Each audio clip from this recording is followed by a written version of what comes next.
on August 20th at 5 PM. I would ask Callie to note roll call. And I would also note that Rebecca is traveling and will not be here. And Mr. Simpson was flying in at 4:15, so he may be a little late. Think I need the right agenda though, that helps. Thanks. All right. I don't have any announcements other than the attendance. I would ask for a motion to approve the minutes from August 6th. Motion to approve. Second. A motion and a second. Any comments, questions, or edits? If not, all those in favor signify by saying aye. Aye. Aye. Opposed? Motion, excuse me, motion carries. I swallowed, Rod, I apologize. Well, we have two budget presentations, and so we'll begin with those. And then we have a housing focus group discussion. So I would ask that we start with Natalie. And you've got everything you need there? Yeah, Good. I think so. Hi, I'm Natalie. I'm the executive director at the Cornerstone Community Center. It's good to see you all again. Okay, I'm in charge of this, huh? Yeah. Thank you. So I'm just going to reflect a little bit about 2023 and then talk a little bit about what we've been up to this year. And then we're going to talk about the future. So in 2023, we had some big things happen. We purchased a new roof.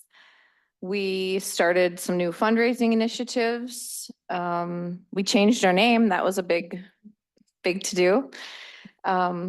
So yeah, it was a good year. And this is some statistics. We had 130 people volunteer throughout the year. We had 232 people donate money. 84 people took the transportation program. 341 took the nutrition program. And on the right here, I just put a few of the things that we do throughout the year. We have falls prevention, grief support, nutritional needs. We look at social isolation, caregiver support, things like that. Safety on the roads, there's a lot of dementia and a lot of need there too.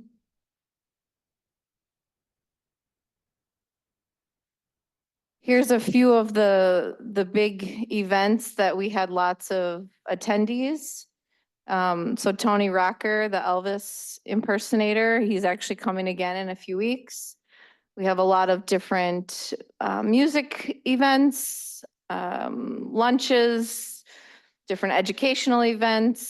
So we're always trying to think of new ways to bring in new people and to connect with the community.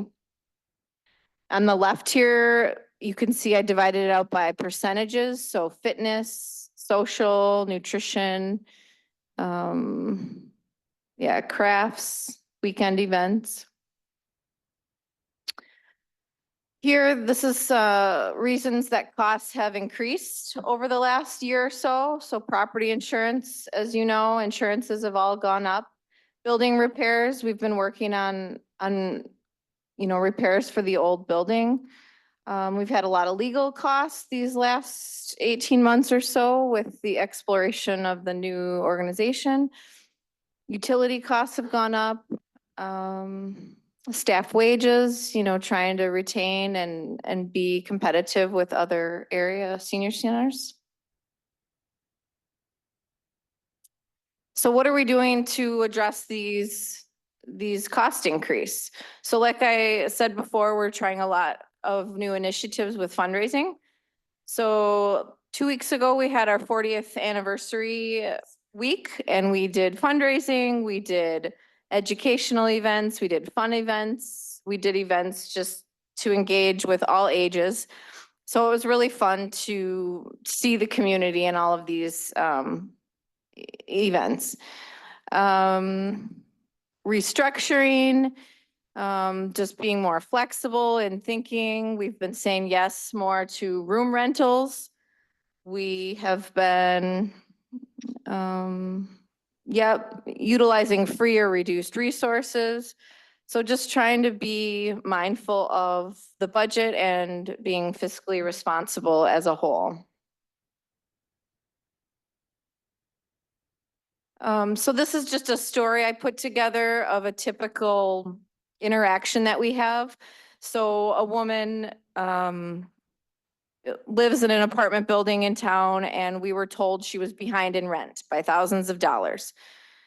And we supported the individual and the landlord by getting this individual a representative payee. So whether the person had dementia or she had just some mental health challenges, whatever the reason was that she was behind, the rep payee helped to make sure that the rent was paid every month. The landlord was happier, the family was happier, this woman didn't get evicted. So it was a win-win. And now this woman has a connection with our case managers and our center, and we can support her in other areas of her life.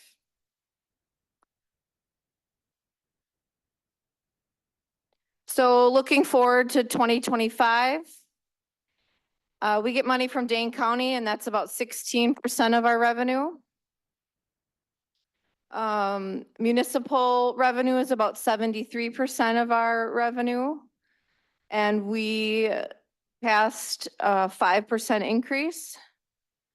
11% of our revenue is other. So interest has been really great this year for the center. As you know, interest rates are great. Trips and classes, we're doing better with our revenue. And then, like I said, our 40th anniversary and other community events.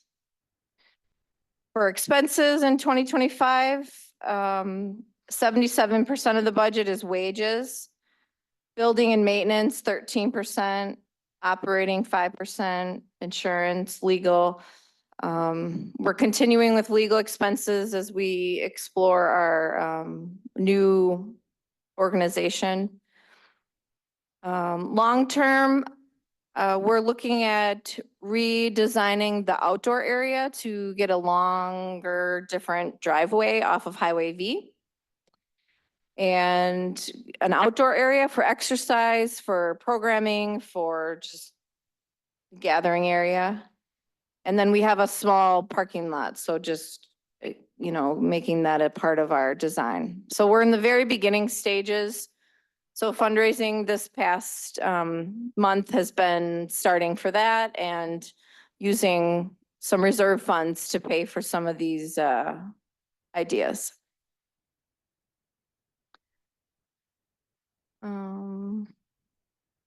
So this past year, I've been working with a legal team and different companies to explore what it might look like if the Cornerstone Community Center was an independent entity. I don't have very many answers yet, unfortunately. I'm working with all 3 municipality administrators to kind of keep them in the loop.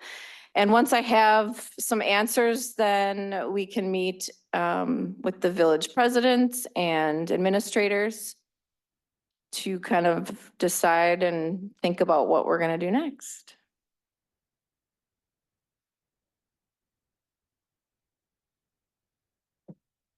Any questions for me? Any questions?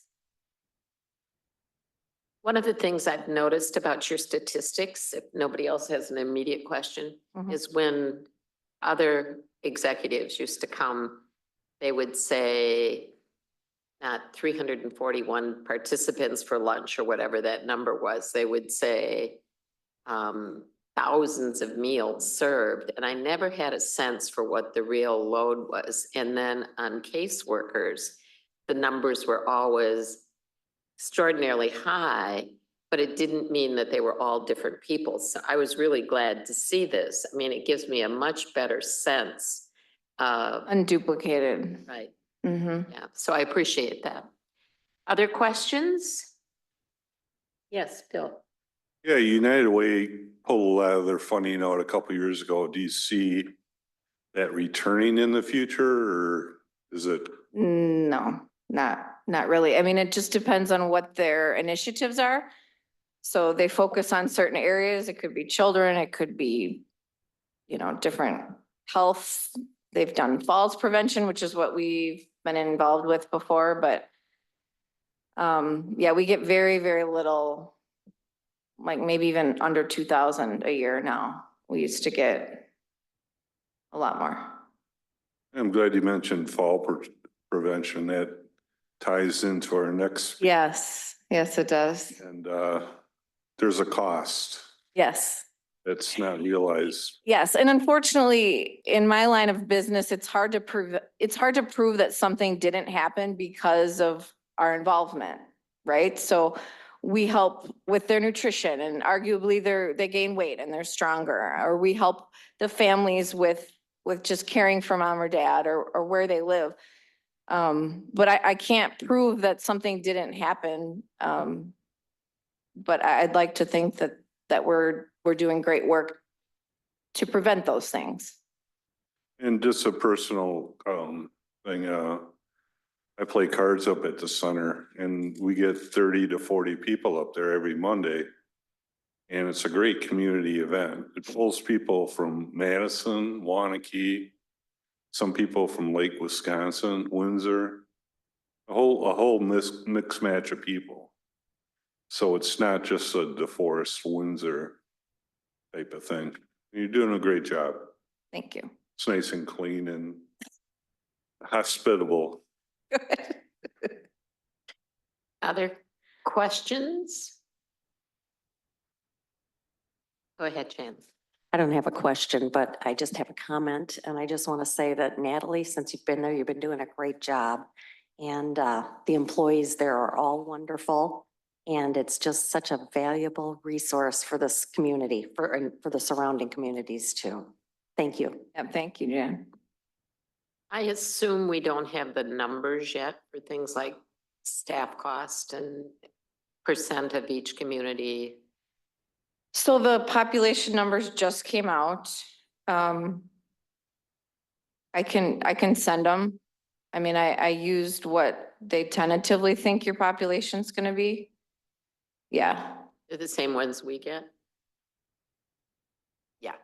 yeah, So yeah, we'll know more then in terms. yeah. Okay. Any other comments or questions? If not, we'll let you off the hot seat, but thank you. It was a very nice presentation. Done great work. And with that, we'll go to the fire department.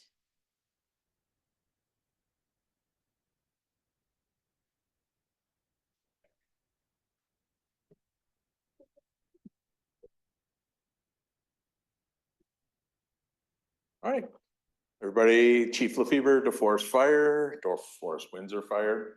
I'm sure everyone's happy to see me. I won't follow up with such a beautiful presentation.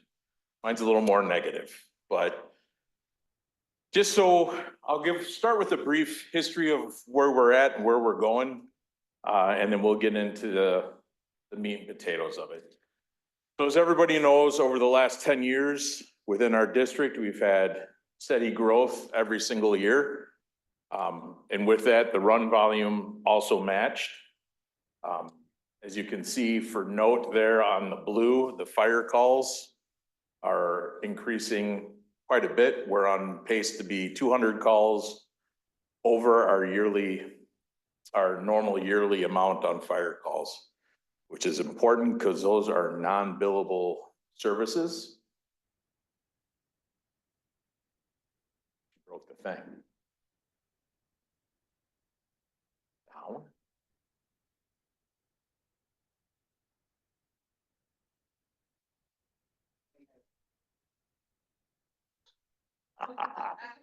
No. This side up.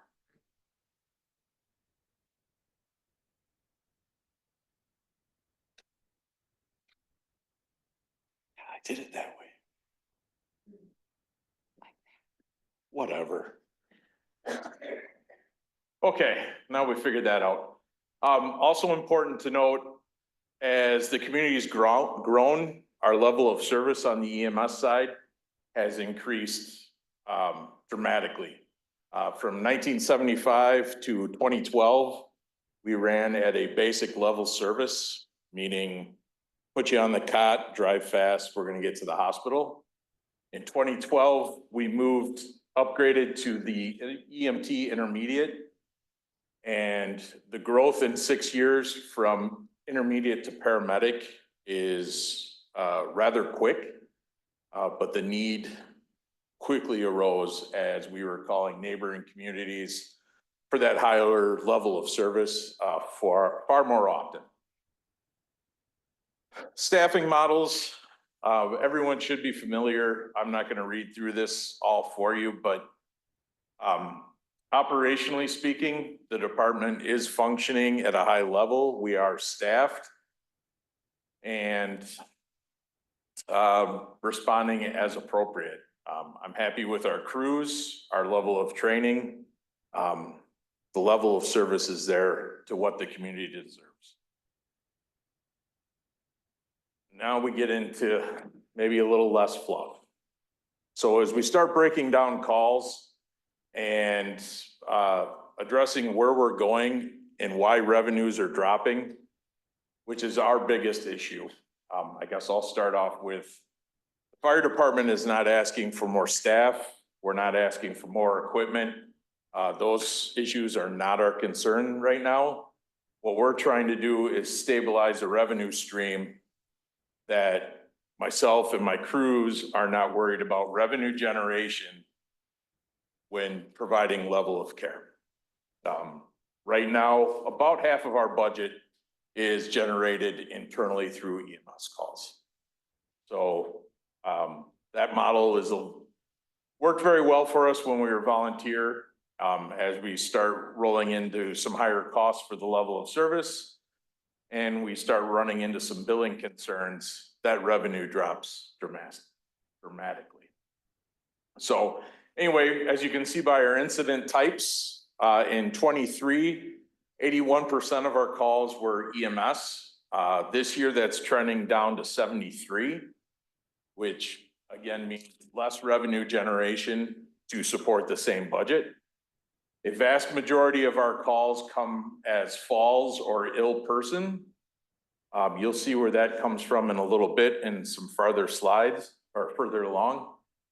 More and more of our services these days is being directed to service calls and what I would consider a community health type calls, right? When somebody falls, most of these calls are not life safety issues. These aren't the TV type calls, right? You're not going in, you're not pumping on chests, you're not given life-saving drugs. This is, we're picking you up off the floor and we're taking you to the hospital. Service calls, for instance, June 22nd, we had roughly 5 inches of rain.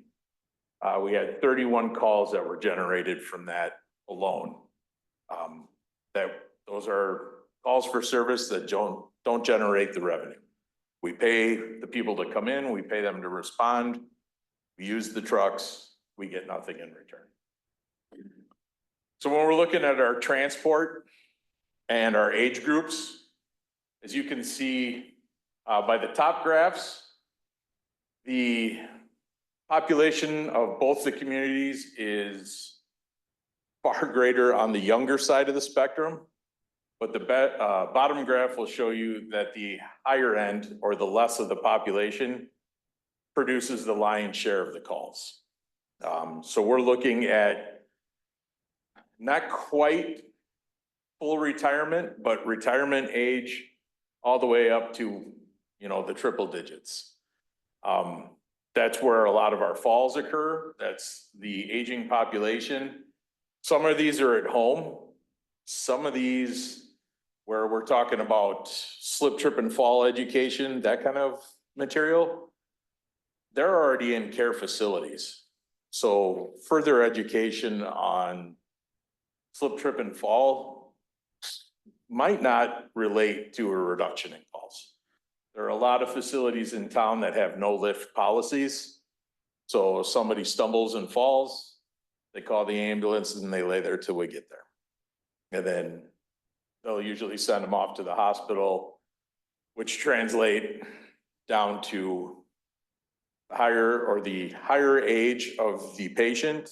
They move from that private pay insurance into those government funded programs in which our return rate on billing can be easily over a year out. So billing revenue for quite a while was projecting up. A lot of this came from a different higher level of service, which brought those billing totals up. As you can see over the last couple of years, not taking 23 into account, and I'll explain why. They started to slow down a little bit. The volumes went up, the return rate was lower. 23's number is extremely low because we switched billing companies and took about a quarter of the year to get any sort of return from them. So right now, give or take the day and where things are in the billing process, we have $1.2 million out in billable. That could take easily a year and a half to see returns when those are government funded programs. And even on those returns, we're looking at an average of about 35%. So we may see 35% of that.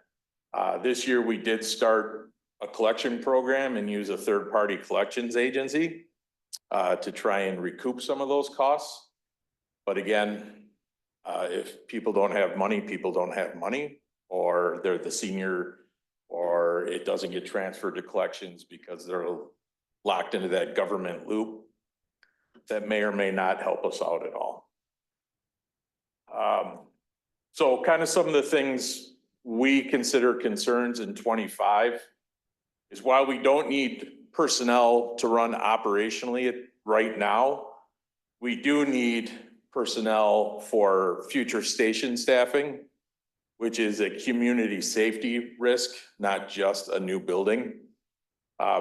And as some of the accounting staff are learning slowly with meeting with me, we do need additional administrative staff.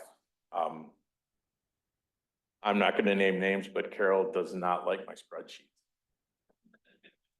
But we're working on it. We're working on it. Fleet, we were due for an engine replacement in 25. We knew even last year that we were going to have to push that off, which is what we've done. That is more of a forecasted lifespan of the engine. Right now, our fleet is running fine. We felt comfortable pushing that delayed out. But the farther we delay that engine out, the more expensive it gets, and then it runs into trucks. We might have to buy multiples at one time.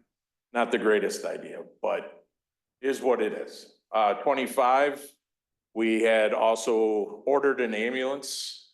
We pushed that back to be delayed until we figured out our budget situation. It was slated to be delivered in January of 25. We've got it at least till Q3 of 25. Again, we currently have 3 ambulances and the duct tape is holding. Tender 7 and 8, both trucks nearing the end of the service life, but those aren't as used as much. Those are our rural trucks. We do have some time on those as well, but just so that's in the forefront of everyone's mind. The big issue here is the reserves. Going into 23, we had a healthy reserve. By the end of this year, those reserves have been decreased or potentially eliminated going into 25 to cover billing shortages that we just had to cover. So where that puts us in our future risk is all of our capital equipment is purchased through those reserves. And once that's depleted, it becomes a larger budget problem. where we'll be going to the villages for those dollars.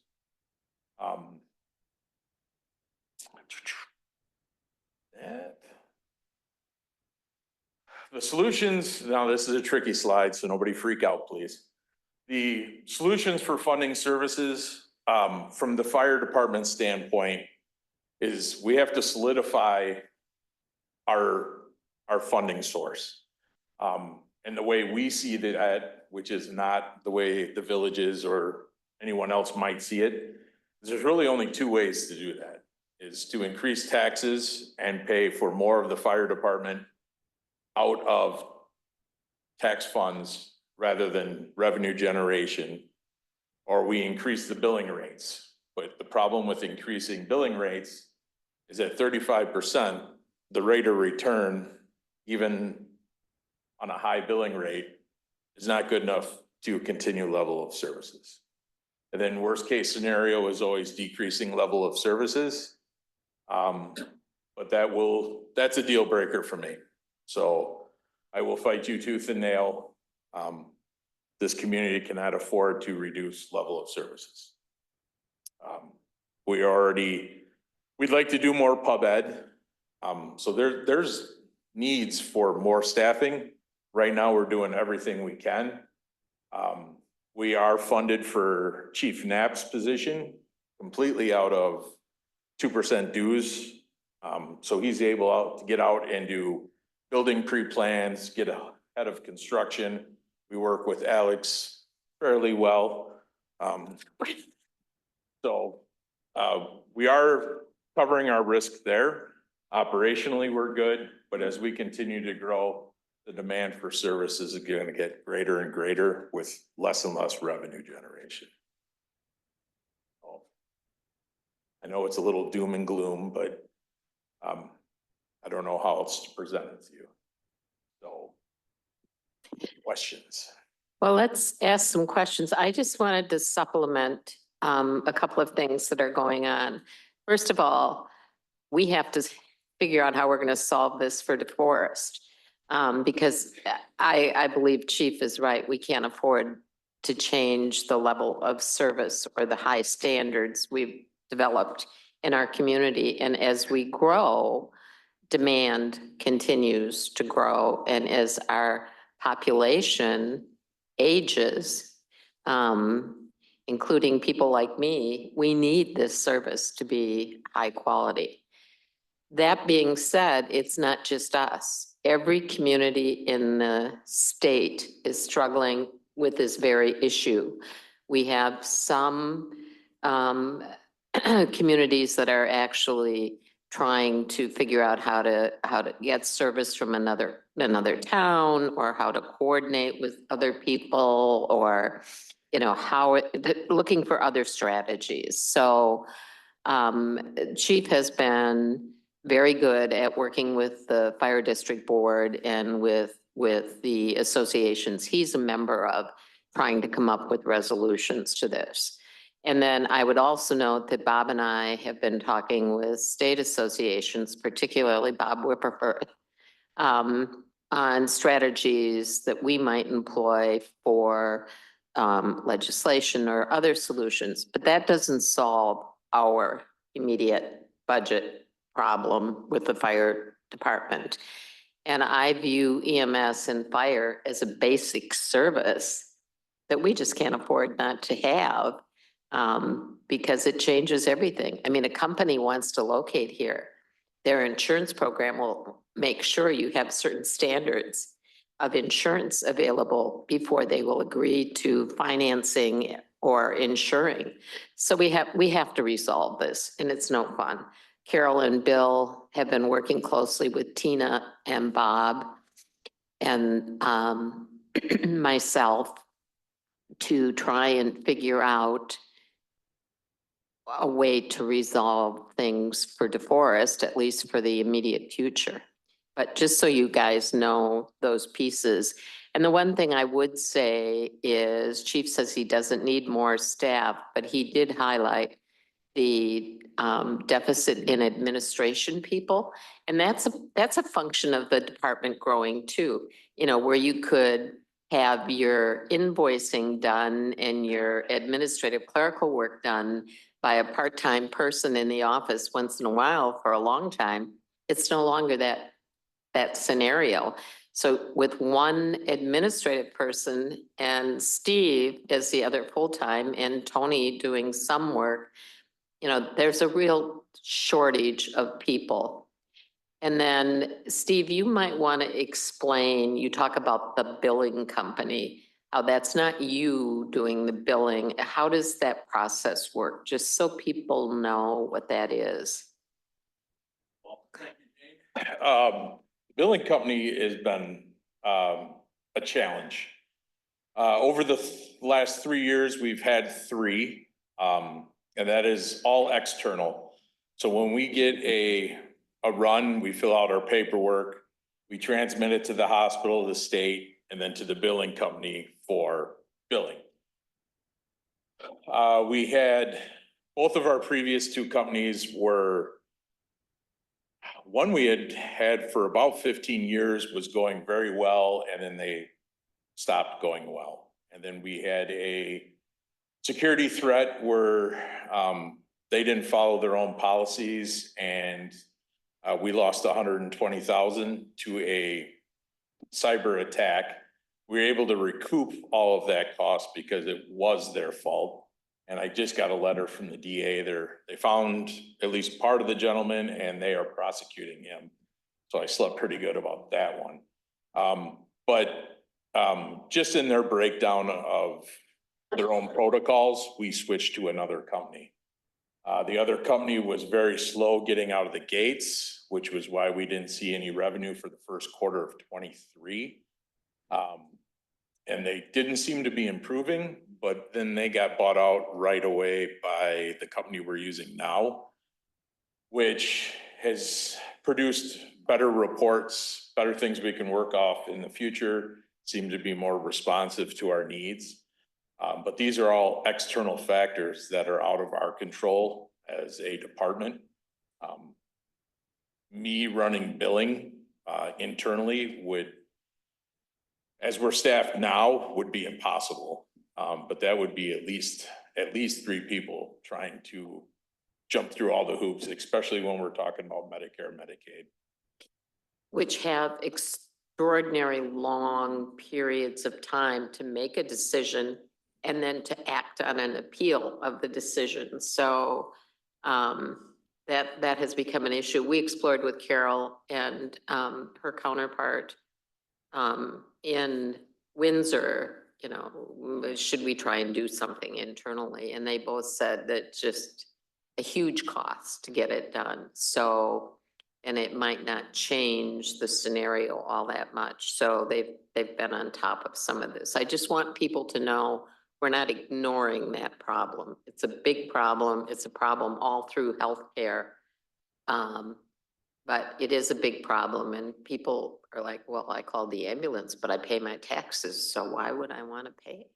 I have personally never received more complaints about EMS bills than I have this last year. But, I mean, it has to be funded one way or the other. So it either comes out of taxes or billing. And, I think from our standpoint, even if it takes a year to get payment on a call we did, I mean, we have to pay all our bills up front. So it's like floating, even if we get paid in the end, we had to float that bill for a year. And we don't have the capital or the reserves to be floating those things.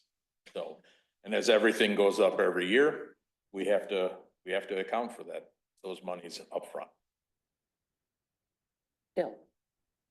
Couple of questions. I found the patient gender and age group graph kind of interesting.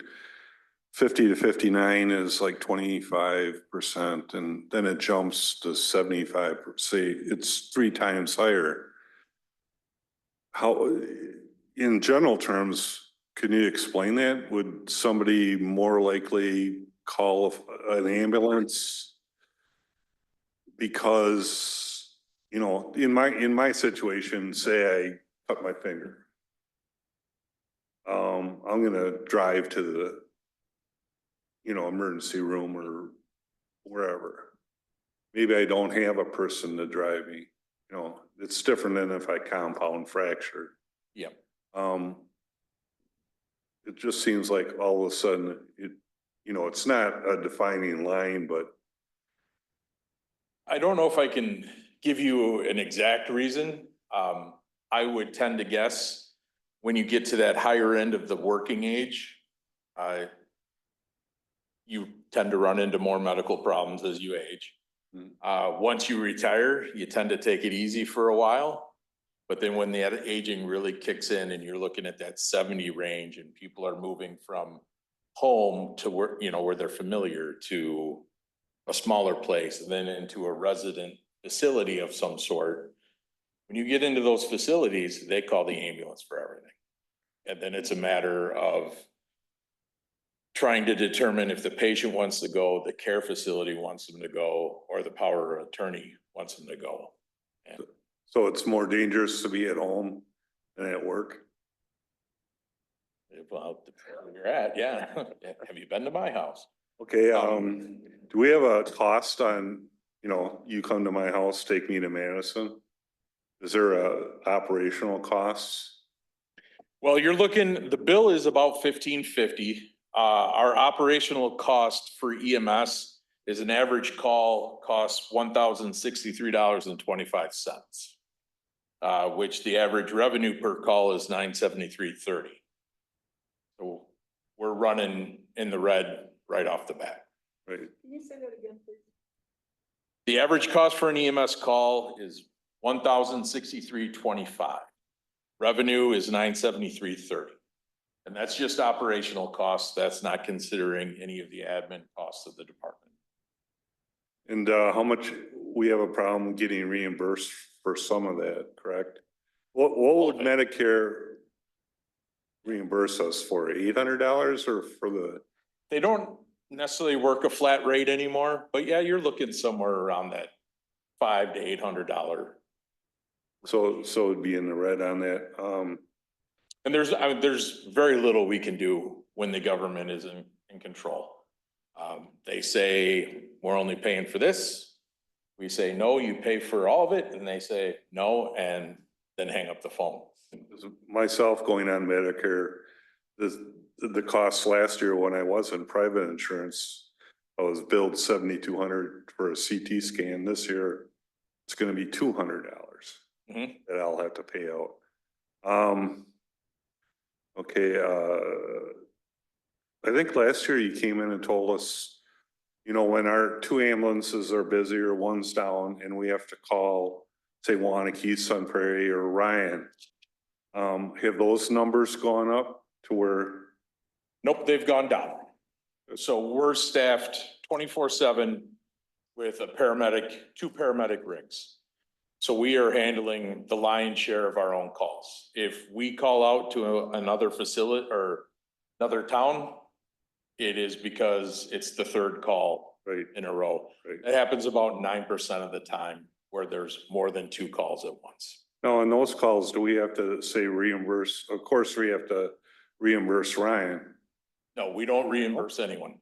Well, They those are take over billing completely, so it is their call. Oh, okay. Yep. This is a tough one. I mean, I call a compound fracture, you're gonna take me. I have a rash on my hand. Mhm. You're gonna transport those people. Yeah, I have to. You're legally, Yep. and it's hard because I can drive myself with a rash on my hand, but Yeah. people think that we're a Uber, I don't wanna say that, but No, it's fair. Sometimes. the way I view it is emergency services or life-threatening situation.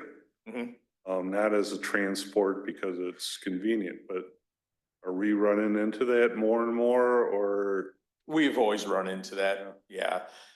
We don't get to make that call. If they call 911, it's our job. We transport.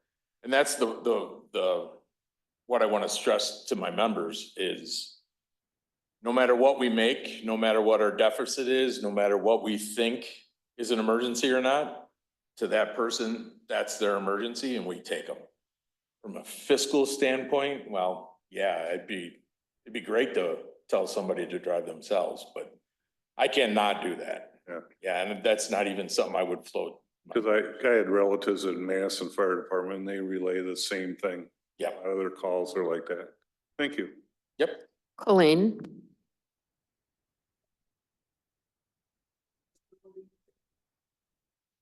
Wasn't there a time when the facilities were calling it Ryan Brothers? They still do. Instead of Mhm. what are supposed to be emergency services? Yep. Some do. I'm actually not gonna name names this time, but Carol, they don't, some are getting better at like arranging for doctor appointments and calling the private services. Somebody falls over, they don't wanna wait for a private ambulance to get there, they'll just call 911. And yeah, That's what I'm talking about. If Ryan Brothers could do those Falcon vances rather than emergency services. as- Good, and there is education on our part to those facilities. But if they don't want to wait an hour, they're gonna call 911. Takes an hour to get one, huh? Well, sometimes, yeah, You know, because they work for the hospitals too, so they're running patients in our facility. Okay. So to drive all the way out here. Yeah, and it's interesting, a lot of our senior housing facilities or nursing homes, assisted living are way understaffed and not with adequate nursing. You know, they don't have someone as skilled as Tashidra or someone with the credentials to be able to either pick someone up or make the triage assessment. yeah, that is a true statement, but I'm only focusing on my problems. They got their own. But yeah, it's, and part of the problem is this, it's not gonna go away. It's gonna continue to grow. Even if we didn't build another building in town, we're behind already.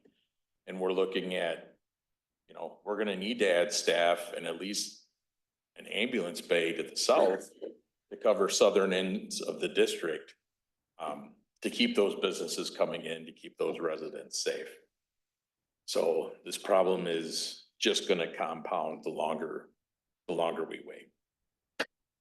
Well, I thank you. If there are no other questions, we're gonna move on to our next agenda item, but we'll be coming back with numbers. And Carol and Tina and Bill and the book accountant for Windsor are working on strategies with us, so we can maybe find a way to take care of this problem going forward. So thank you.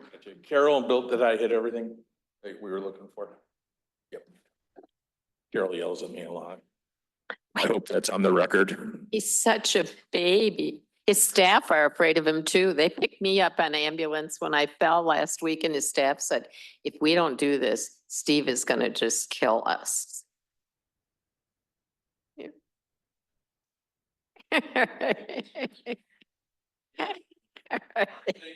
Thank you. Good job, Steve.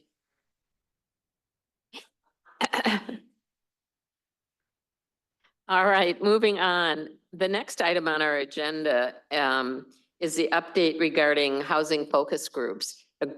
It was a nice report and a lot of good statistics, so that was helpful. You want to start it, Alex? Sure, yeah, so this will be just a smaller component of what we hope to be a larger implementation strategy that we'll be bringing back to you likely in early October. But I will invite Sharon Lesberg up to the podium to kind of talk this through a little bit. Either Brandy or Callie, can you just bring the report up just for reference? So Sharon's going to talk a little bit about the process that we went through with the focus groups, and then I'll just pick out a couple highlights from this analysis itself, some key points that we found, and then talk about where we go from here, and then open it up to questions.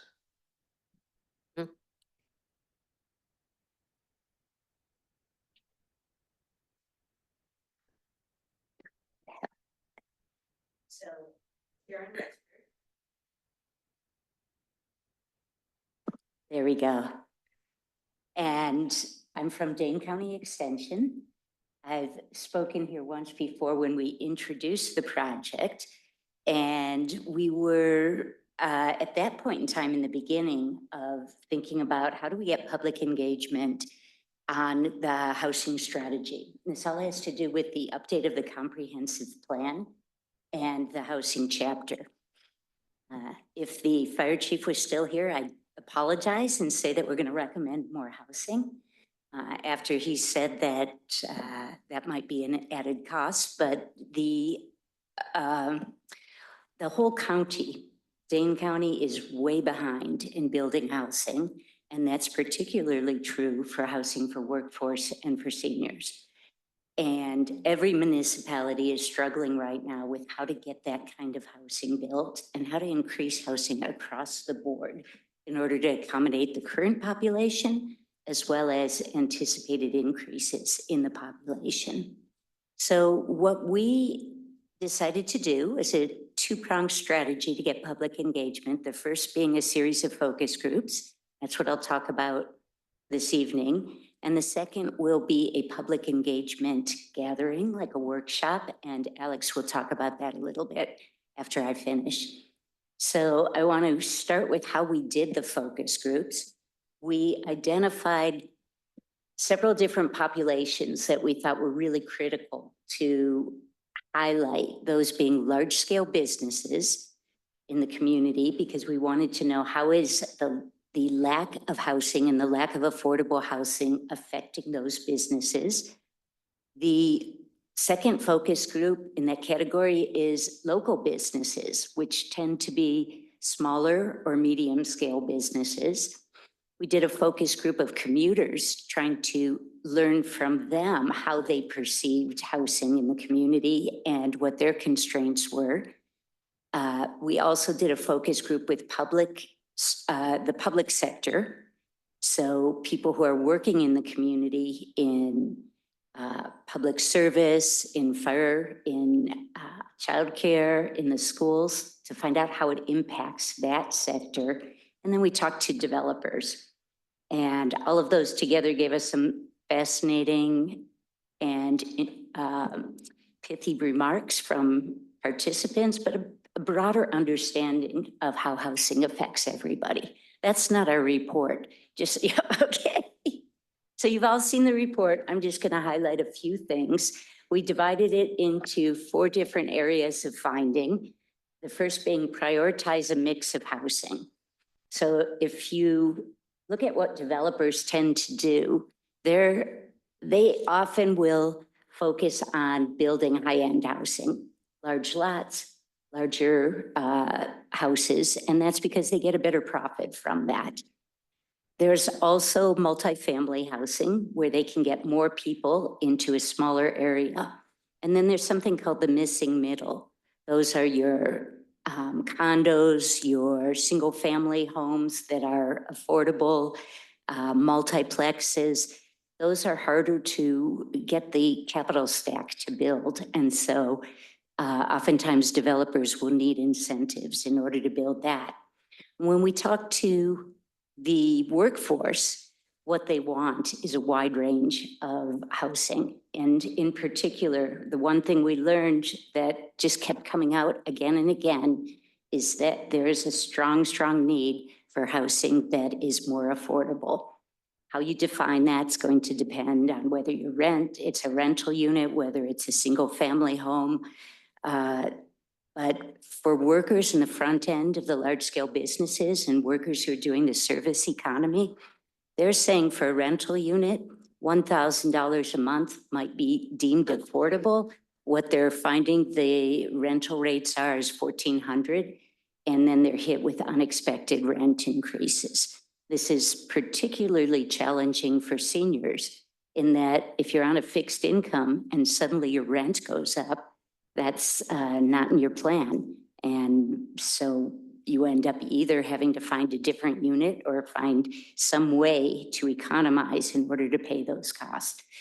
So that level of rental housing, hopefully before underneath 1,400 is hard to build, but it's very necessary.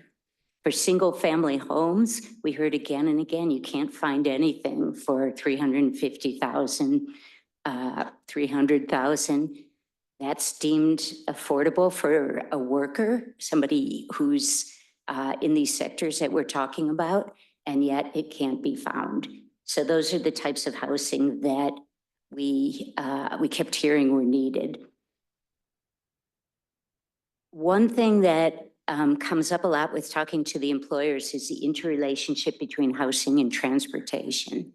That if most of the workforce is commuting, and they're commuting from outside of Dane County, because there's a significant difference in the cost within Dane County and outside of Dane County.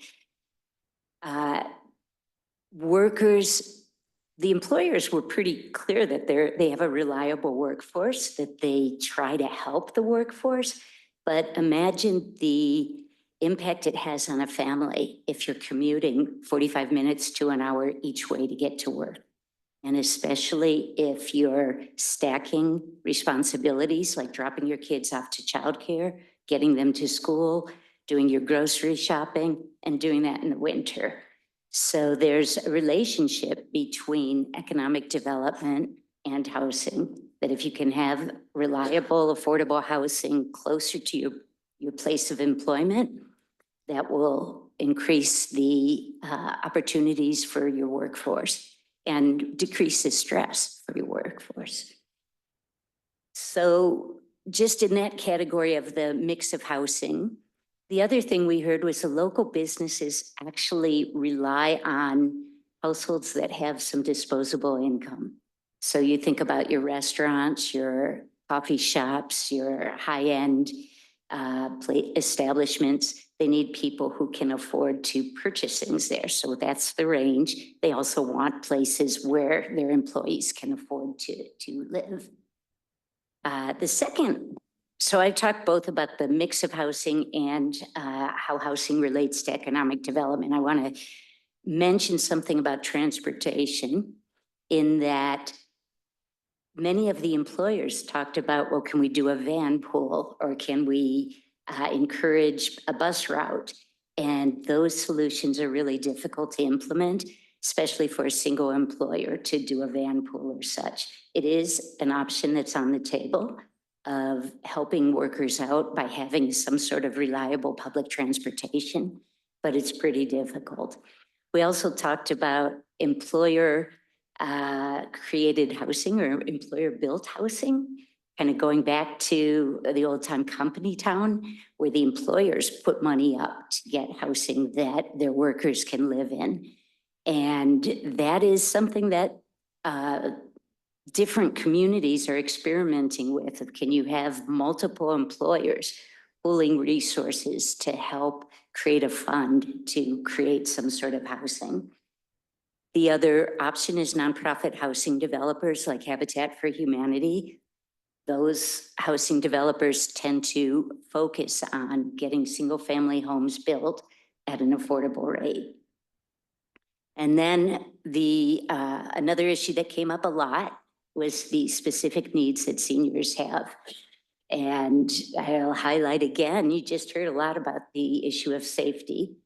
Safety was a really important factor of homes that are not only safe in the design of the home, but the external environment of walking paths, lighting, being able to cross streets, those kind of things. The affordability and the availability of senior housing is a big challenge, and that was mentioned across all of the focus groups.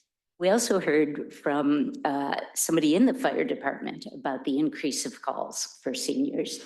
And so developing the types of housing that really can accommodate seniors as they age. And there's a demographic shift in this community and many communities. And as seniors are aging, they want to stay in their community. They don't want to move out to where the housing is, but stay where they're comfortable, they're familiar, and their social networks are. And then we had a category in the report about what does it take to get housing built. And a lot of this was informed by the developers, from what we heard from the developers, that it is not easy. The cost of developing housing has gone way up, especially since the pandemic. It has to do with the cost of land, the cost of materials, delays in the process with getting things permitted, stormwater management requirements, interest rates, all sorts of, they had a whole list of reasons why the costs have gone up.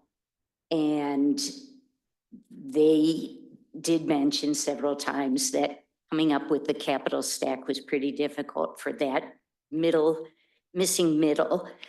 They can get some federal funds, they can get LIHTC funding, can use zoning mechanisms and financing mechanisms for lower income housing or housing that is below the area median income. But for that middle range housing, that's harder. And they also mentioned that some of the requirements that are in place, like having a commercial unit in a multifamily development, is a cost burden to them. And it's also a design burden. So it increases the what it takes for them to develop. And if it's not occupied, then the people in the building, in the unit, end up paying for that space, even though it's not occupied. So rents go up or mortgages go up. So Alex is going to talk about what to do and what comes next with that. But if after Alex is done, if you have any questions about some of the things we heard, we can tell you a bit more.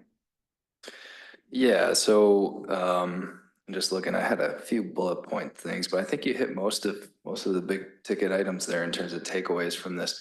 So our next steps with this, again, as Sharon mentioned, on September 26th, and that you should all have the little postcard there with the workshop invitation. We will be holding an event here. We're inviting Livia Perry, who's the senior planner for Dane County, to kind of go over the Dane County regional housing strategy that was just put together and some of the implementation strategies that they have. We'll also be having Tom Landgraf, who our CDA has worked with on a couple different things, who's more of the development side of things in terms of getting housing built. But ultimately, we also want to open up a conversation with residents talking about the various ideas for implementing and action steps towards getting housing of all kinds built and to get their input. So that's that'll be September 26th in the evening, and then we'll be coming back to you all with our sort of final implementation strategy. Again, the way that I'm trying to orient all this, including what you've just seen here before, is to have these very short, not lengthy, million-page documents, digestible things with action items for us to then say, okay, here's what we're doing. We understand the issue. We understand the dynamics. Here's what we're going to do about it. So that's our ultimate goal. And I hope to see most, if not all of you there on September 26th. I need to add one thing, and that is that when we did the focus groups, Brandy and Rachel and Alex were all participating in it, in design of the focus groups, writing the questions, and being there. And so you had great participation of staff, and it was really a delight to work with this team.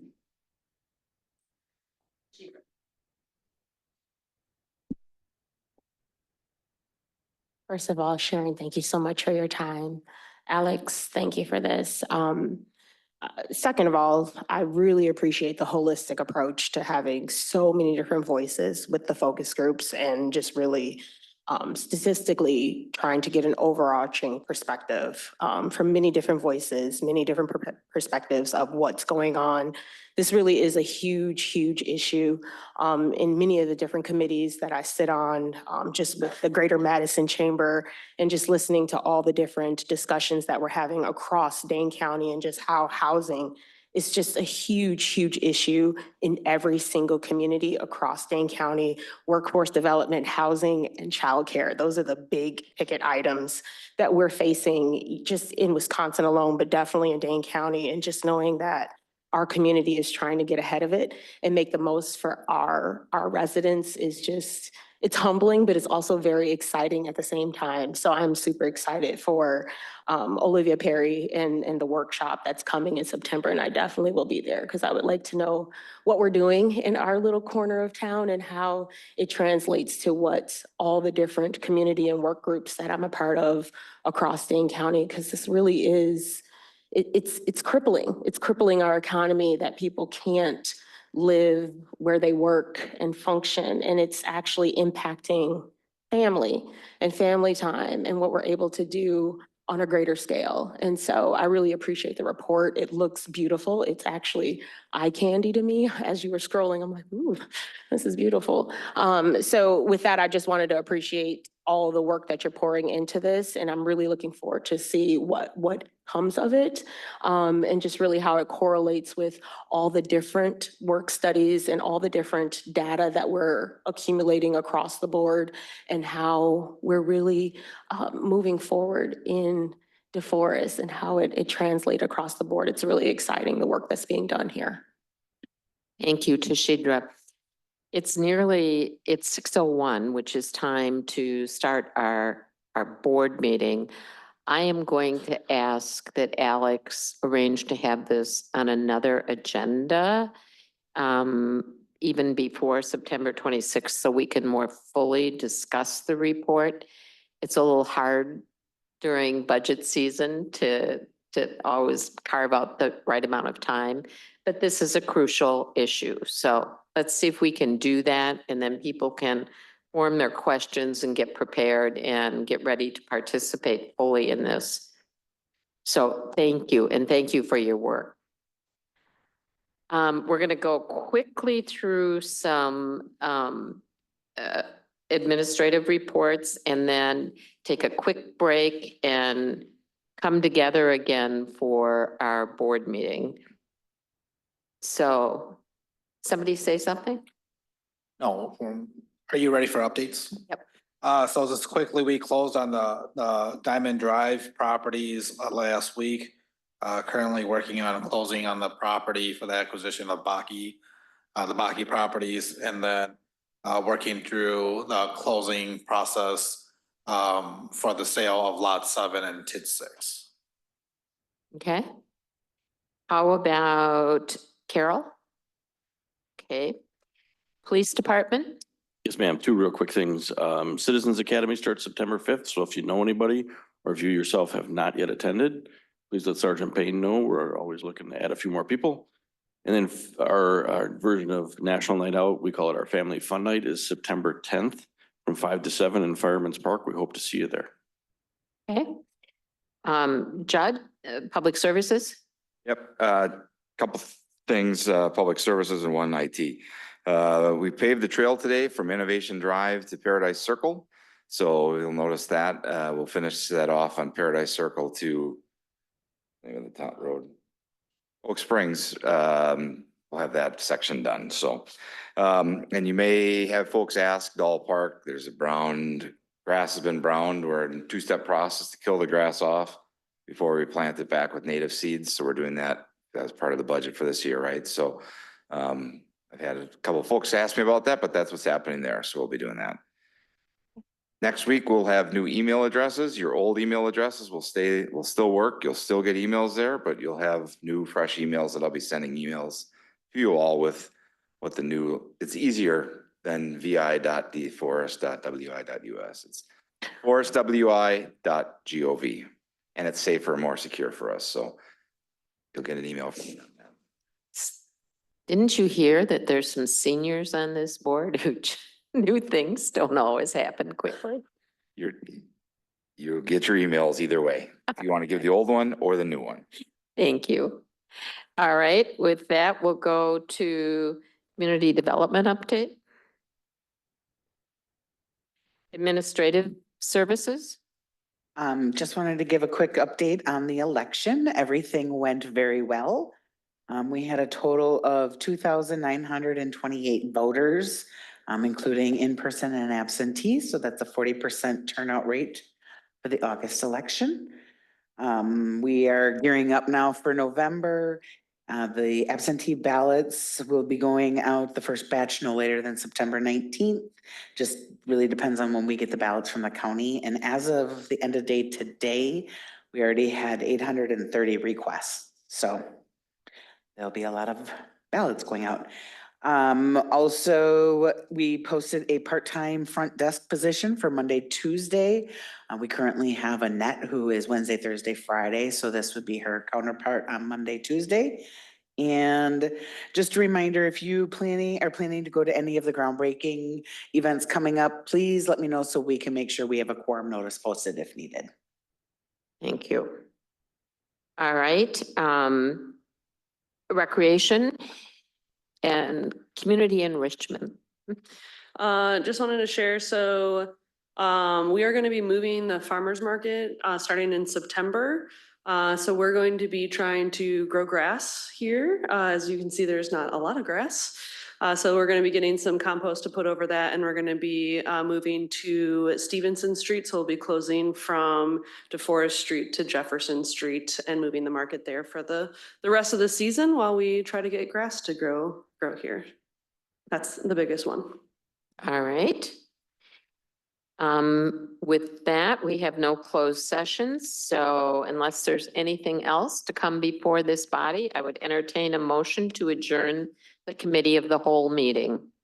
Make a Motion to motion. adjourn. I'll second. We have a motion and a second. All those in favor signify by saying aye. Aye. Opposed? Motion carries. We're adjourned at 6:06 PM. We'll take a 5-minute break and then come back and start our board meeting.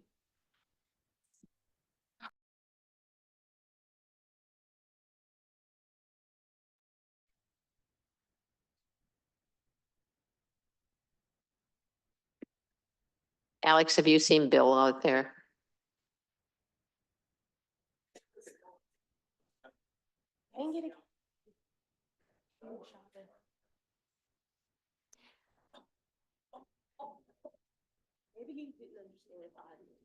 They don't. They don't. I hope they bring me something. Where'd they go? Serious or not? All right, well, I'm gonna call the meeting to order at 6:13 PM on Tuesday, August 20th. This is the regular village board meeting. I'm sorry for the delay in getting started because we needed to finish up our cow agenda, but thank you for your patience. When we find the other gentlemen, perhaps they'll join us. I would ask Jim, as long as he's standing back there, to lead us in the Pledge of Allegiance.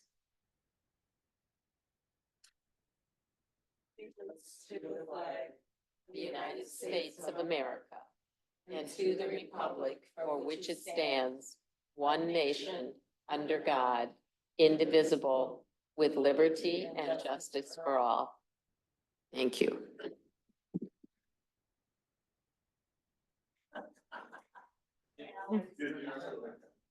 We made no remarks about that.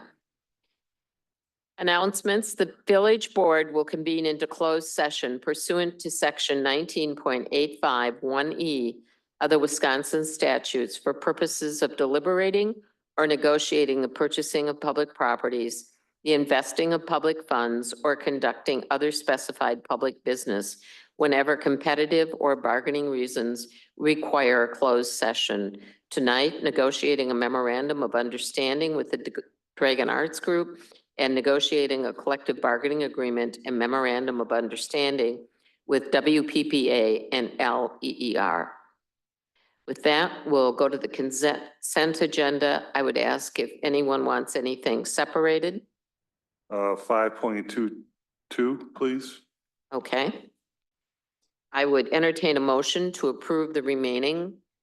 Motion to approve. Is there a second? Second. There's a motion and a second. If there are no comments, all those in favor signify by saying aye. Aye. Aye. Opposed? Motion carries. Let's go to item 5.22, Resolution 2024-077, a resolution authorizing the village finance director to issue a municipal revenue obligation to Pin Seekers DeForest LLC. Carol, do you want to make any comments? I can make comments if you'd like me to. Item 5.22 is resolution 2024-077. Authorizing the village finance director to issue the municipal revenue obligation bond to Pin Seekers DeForest LLC. As stated in the memo, Pin Seekers currently holds a development agreement or tax increment financing agreement with the village of DeForest. It has been amended twice previously.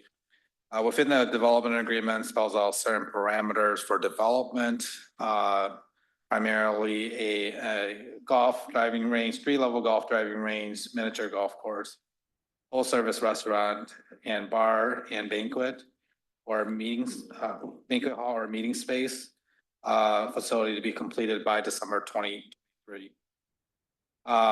In addition to that, there are other obligations that the developer or the business owner had to meet. Those include, in addition to the real estate improvements, continued operation, property maintenance, insurance coverage, job creation, and payment in lieu of taxes if the property should become exempt. In working through this process and administering the contract or the agreement here, we received a certificate of insurance. We received a report on the jobs requirements. And the only item that had been remaining for this development is meeting the site plan or the final development plan as part of that process, or the construction, following construction. We did find that the driving range was short. There are two options presented to the developer to resolve the issue. One was extend the driving range. The second option was to seek an amendment to the final development plan. And the developer or the business owner decided or opted to request for the amendment of the final development plan that was subsequently approved by the Planning and Zoning Commission. Therefore, at this point, developer has met its obligations on the development agreement. And therefore, we are seeking to issue the municipal revenue obligation bond. I do want to note that will continue to monitor the progress moving forward on the development and to ensure that it continues to meet the obligations under the agreement itself. So I can answer any questions that the board has. Seeing no questions, I would entertain a motion. You have a question? So seeing that I wasn't at the planning and zoning, they opted to go for the amendment, and you said that planning and zoning did approve the amendment. Can you just speak on that just a little bit, please?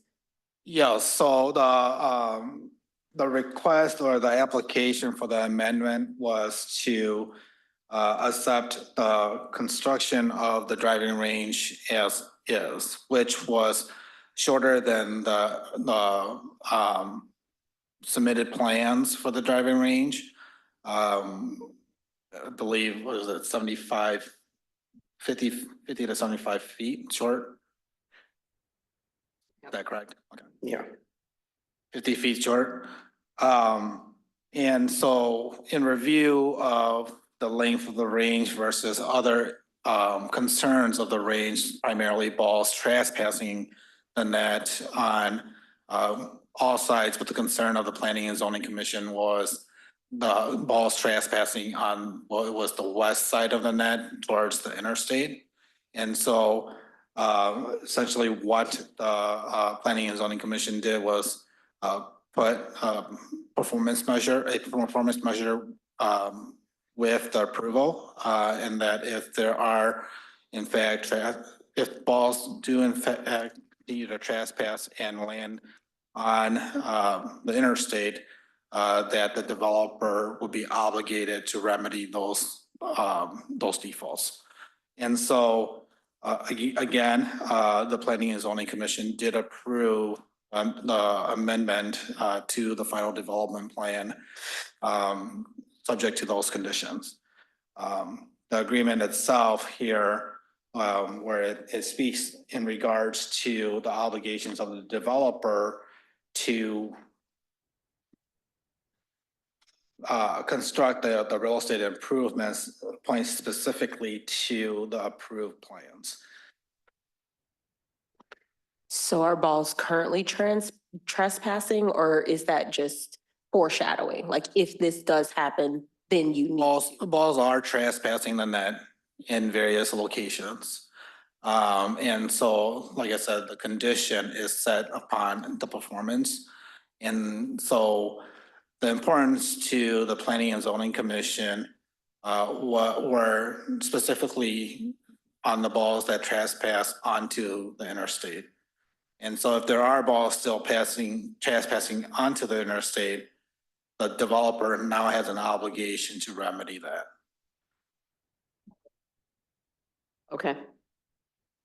So my follow-up question is, that's something that we would then have to follow up and police then, right? Like we have to monitor that and then enforce. If this continues to happen, then they would need to rectify this?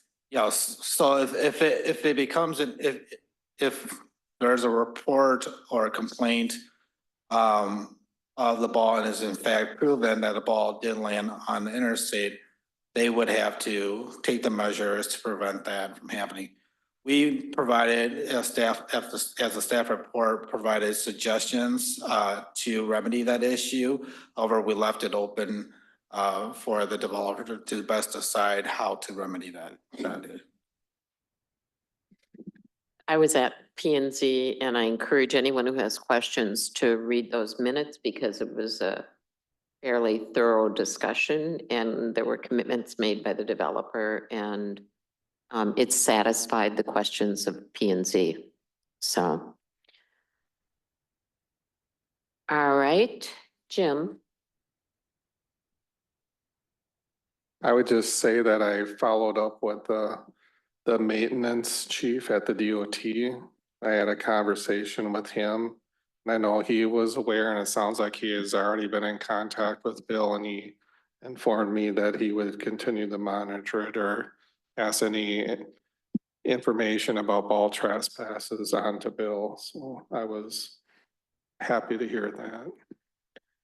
And as far as I know, at this point, there've been no complaints either to the State Patrol or our police department. So at this point, I don't see a problem.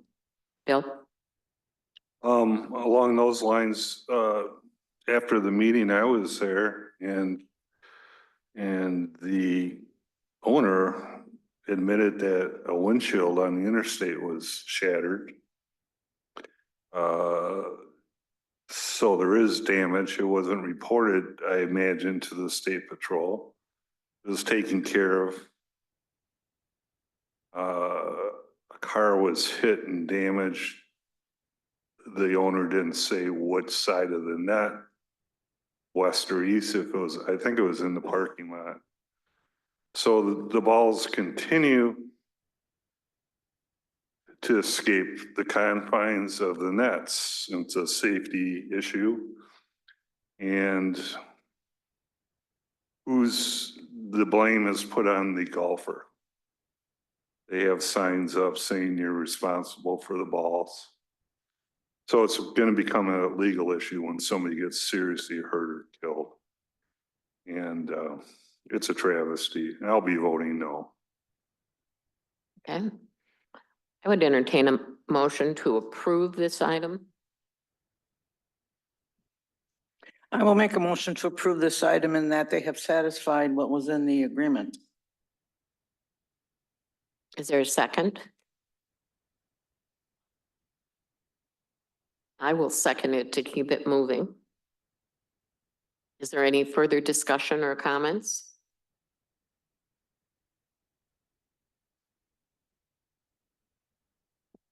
If not, all those in favor signify by saying aye. Aye. Opposed? No, No, could we have a roll call vote, please? Sure.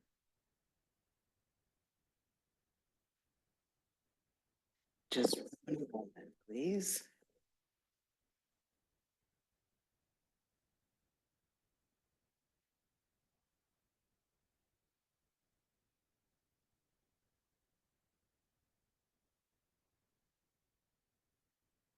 Jan Steffenhagen Hahn, no.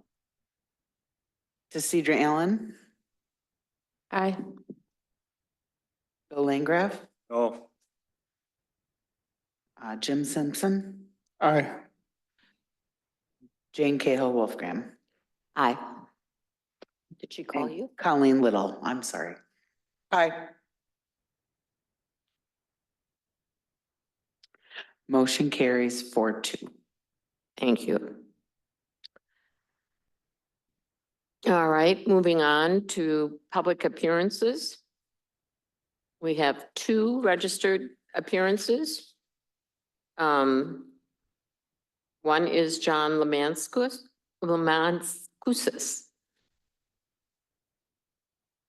You tell us when you get up there.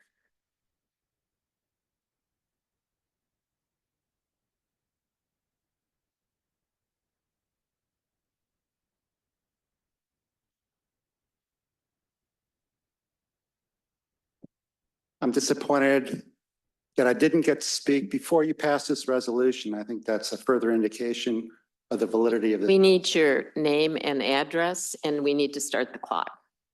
My name is John Lamancusa. I live on Indigo Drive in DeForest. I'm a resident of DeForest, UW graduate and retired professor of mechanical engineering with over 40 years of design experience. As a registered professional engineer, I am bound by a code of ethics to protect public safety. I am deeply concerned that balls are striking vehicles on the interstate. I applaud the measures that you guys have taken to put some kind of controls on the developer. So thank you, Bill, for that. But I'm just concerned that that's not enough, and by the time we enforce that, someone will have died. In March, Dane County Highway Department collected 2 buckets of balls from both travel lanes of the interstate. You have the picture in front of you. Another 18 were collected in April. According to PinSeeker's own data, the remedies implemented by them are not working. In June alone, 53 balls went over the net that borders the interstate. This highway is traveled by over 60,000 vehicles per day. Sooner or later, someone will be seriously injured or killed. You can prevent this. In my professional opinion, and I'm going to borrow an idea that Colleen presented at the P&Z meeting. Prohibiting tall tees and all drivers from the 3rd level will prevent most of these balls from escaping. This is equivalent to raising the nets by 15 feet and far less costly. P&Z's recent approval of the amended FDP was based on incorrect information, as Bill has pointed out. The village planner told the commissioners that there had been no ball-related incidents. It's not true. PinSeeker's manager admitted us in the parking lot that a windshield had been cracked on the highway. Add this to the growing list of deceptions or omissions that PinSeeker's has made to you and us, withholding a safety study that recommended 180-foot tall nets, not the 160 feet that's built, shortening the length of the fairway without prior approval, and understating by a factor of 100 the rate of balls going over the net. If you approve this resolution, then you are giving up important leverage over an operator that has not earned our trust. Rather than writing a 6-year blank check, I urge you to make TIF funds contingent on meeting specific safety metrics, such as no accidents, no balls in the travel lanes, no private insurance settlements with NDAs, and having periodic reauthorization, either annual or biannual. This would encourage responsible behavior with 0 effects on their profits. And I'm sure Bill would appreciate having that additional leverage over this operator. In conclusion, PinSeeker's continued omissions and vague assurances are making a mockery of our village while extorting almost $1 million of taxpayer money and recklessly endangering the safety of millions of unsuspecting motorists. The village administration seems content to wait and Excuse me, react your to an act time is up. rather than prevent one from, let me finish my sentence, please. I can't help thinking that there is more to this story than we have been told. I hope your actions today will allay my concerns, or does someone have to die first? Thank you for your attention.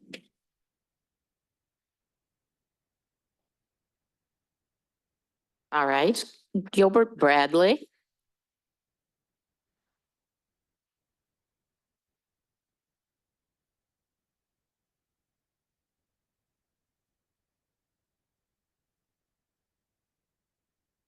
Gilbert Bradley, 3058 Van Buren Road, Sun Prairie, Wisconsin. I have property located on Renata Court, which is affected by the Jefferson Street floodway. So several years ago, I went to Public Works and we talked about it. And then I said, if you could get a way through the sidewalk next to the parking lot there at the end of the pavement and maybe reduce the water flow on the road, get it out of there faster. And I was thinking of 2 or 3 4-by-8-inch hole, 4-foot holes in the street to drop the water. And this here is what they put in. 4.5 by 19 inches for thousands of gallons of water. Waste of money, waste of time. Now they've raised the street, put more water on the street. And when I was measuring this out the other day, they got the bike path down there. And there seems to be the sidewalk and the bike path has been raised up. So that's more like a dam, and we don't need a dam at the end of a waterway because you're using the street as the waterway. And people on Evergreen Lane said they never seen the water so high coming up there. It was over the curb and gutter. So, and then the village seems not to think that they need a culvert there or the high school. And with the street being totally flooded, you could put 3 more culverts in front of the high school and that would just take care of the water that's there and not any extra. And so I don't know what you're going to do, but with the engineering by the village engineers, they've created more water where my building is. And either Mr. Matthews lied to me or else he doesn't understand how to control floodwaters. And so now I have more water by my building. And so I have to deal with that. And it doesn't seem like the village is going to do anything with the waterway. And they can't even keep it low on the street because they build a sidewalk that's slowing it down. And it's just an ongoing problem. Thank you. Thank you, Gilbert. Okay. With that, we will move to presentations. Presentation by Heidi Putman for University regarding sustainability. You have her PowerPoint. It should be in Public Services agenda folder from last night. So Heidi was able to defend her thesis project to professors last Friday. Bill Chang and myself were lucky enough to attend in person. Greg was there on Zoom. It was very enlightening. It was a good 30-minute discussion and or proposal that she has. She's shrunk it down for this meeting. She's not going to give you all 30 minutes, but there'll be opportunities for you if you want to watch it all. It was recorded, so I'll turn it over to Heidi and you should be able to control it with that little.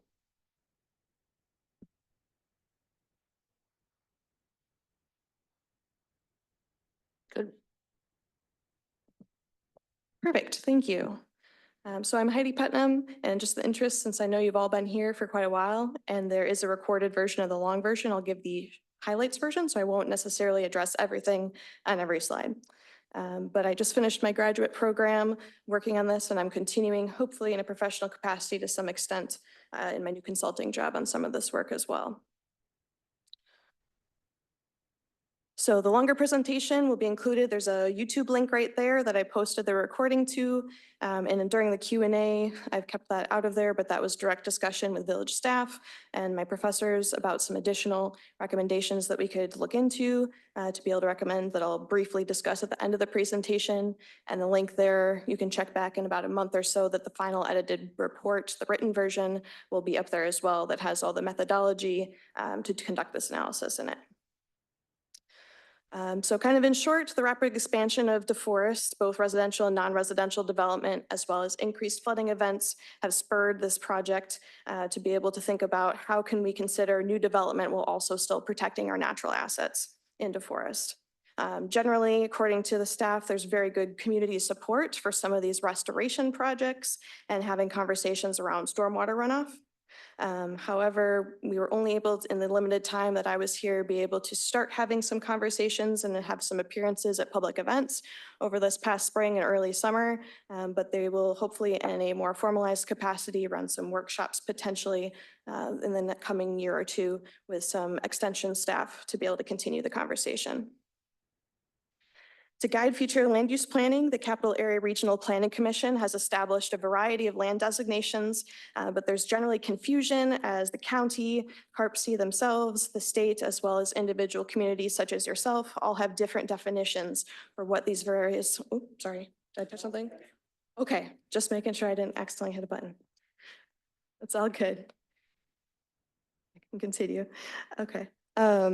The long gist of, or the short gist of what's on that slide are basically that they were able to share some draft versions of updated definitions that will hopefully reduce some of this confusion that will be done on a county level through the water quality plan. But the summary of these and the implications in terms of a land use side of things, sorry. No. Okay. No worries. Are that either things are inside or outside of an urban service area, as well as having different levels of regulatory or legal protections based on what features are found in those areas. And so we would kind of use this as a basis to start thinking about, well, how do we plan for some of these natural resources moving into the future? So just throwing this out there that anything that's used from this work in the future will need to use the updated definitions, which are hopefully coming out this fall. CARPC is starting that conversation this fall with a working group to formalize the new definitions. A landscape scale planning framework that extends from designations such as the ones I've mentioned before as stemming from green infrastructure, or shortened to GI here on this slide, which is made up of natural assets across the landscape such as forests, waterways, and parks that form a natural system of interconnected ecological processes that protect our native species and provide human beings with benefits such as clean water, clean air, healthy lifestyles, and significant economic benefits. And within a green infrastructure network, such as in the image here on the left, there are core areas of habitat. The size of these cores is highly dependent upon what species or feature you're trying to preserve. So there's no one number fits all for area, but generally these are larger areas with then smaller paths or corridors connecting these areas. And then with urbanization, fragmentation occurs, such as in the image on the right. And so you end up having these more smaller stepping stones that hopefully are still close enough together that species can move in between them, or there's a combined overall effort to be able to protect water quality and plant species and such. And that is more what we are trying to do here in the village, since some of the green infrastructure that naturally occurs is disjointed. By overlaying, well, let's see, sorry, I skipped a slide here. Okay. The Green Infrastructure Center is a recognized group nationally who has created a 6-step process, as shown here on the screen, for preparing green infrastructure plans, starting with setting goals. Using input from the village, I created the 2 goals shown here in purple, and then continued with making asset maps and determining some opportunities. We did not go into assessing risks or implementing a plan. This can be kind of a step 2, but these mapping analyses can be used as a framework to start that conversation. By overlaying the natural habitats layer, which is mapped at a much coarser scale with developed lands on a much finer scale beneath it, I was able to separate areas of natural habitat that do not currently have development within them and then could be ranked by size to establish existing green infrastructure cores. As you can kind of see here, most of them are fairly large and contiguous in size. The village boundary itself is here in red. So south of here, we have the Cherokee Marsh area, and you still have a pretty significant amount of corridor within the village boundaries themselves. To identify which cores are most vulnerable, I overlaid protected lands, which includes local, county, state, federal, and private easements that are protected in perpetuity, to see how much of the land within these core areas is actually already protected. And this can help us identify where we can focus our efforts here within the village and nearby the village. The village itself, fortunately, has done a great job of protecting these contiguous swaths around the riverway itself, and there are a few large areas that are barely or partially protected. So that is great. And then again, to focus on the areas that are at the fringes of the existing village boundary, as these are the areas of increased development pressures and where you can make the most kind of bang for your buck, since there already aren't great infrastructure such as roads or buildings that exist. I kind of created 4 priority zones in which the village can focus on to start placing and increasing the green infrastructure that exists. And within these, I have detailed recommendations, which are fleshed out within the report itself, but the general gist across all of these zones are to establish a protected buffer zone that's larger around the riverway itself, similar to what you already have in some other areas within the village and the parks. And that will expand the connectivity of upstream fragmented cores within that lead down to the Cherokee Marsh, down the Yahar River, where all the water ends up draining to. In addition, within the green infrastructure core areas that are not well protected, more in the northern portion of the community, land acquisition could occur potentially, or easements or other sorts of agreements between the village and private landowners to be able to increase restored buffer zones within this area. In 3 of these zones, zones 1, 3, and 4 shown on the screen, there are tax increment districts that already exist, most of them related to either mixed use development or commercial development, and some industrial zones. And so the main thing would be, as those plans already exist, to prioritize areas away from the waterways for development and try to leverage funds from those agreements to be able to fund some of the restoration efforts near the riverway. So one method of establishing buffers that was starting to be discussed with staff is to expand the conservancy zoning portion of the village ordinances to separate these environmental protection areas from other types of conservancy land, such as parks that exist right now. And another consideration has been to explore reconnecting hydrology in relatively undeveloped areas, such as to the west and zone 2, by utilizing potentially restorable wetlands. Again, that's something I talk about more in detail in the report itself, but that's kind of the general gist of the recommendations themselves. And so in closing, I just want to thank the staff at the village for welcoming me into DeForest and providing very useful inputs to help me build the framework for the analysis. And I'm happy to discuss any material in more detail outside of this meeting, or if there is time for questions now, but totally up to you. And thank you for listening. I appreciate your time. Thank you. So I would ask, are there any questions? It's a lot of information to digest quickly. It looks like a good report. Excuse me. If not, thank you for coming out and being here with us. I just ask that the report be emailed to us and then the follow-up on her plan in a month be followed up. You know, there's a YouTube and then there's gonna be her further study that's alluded to in her presentation. I can send out the presentation that she just had. That's the information I have. I don't know if Judd has. We'll send out the presentation, so you all have that link, and then you can go to that additional link where the whole report will be uploaded. Yeah. Just something I can click on instead of trying to type it out. Yep, no, we'll send it out so you can have that access. I'll get that out to you all. Thank you. Okay. If not, we'll move on to budget presentation by the village departments, which this time is police department and administration. So we'll start with Chief Olson.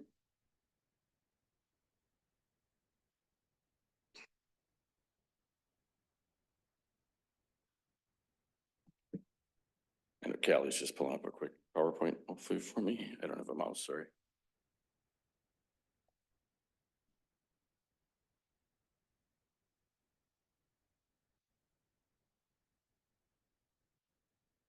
Okay, so as she pulls that up, just obviously just a quick overview. This has changed a little bit since it was in your package because I got some more data back, even including late today. So it's a couple little updates to it. We can make sure we get you the updated version, if you will.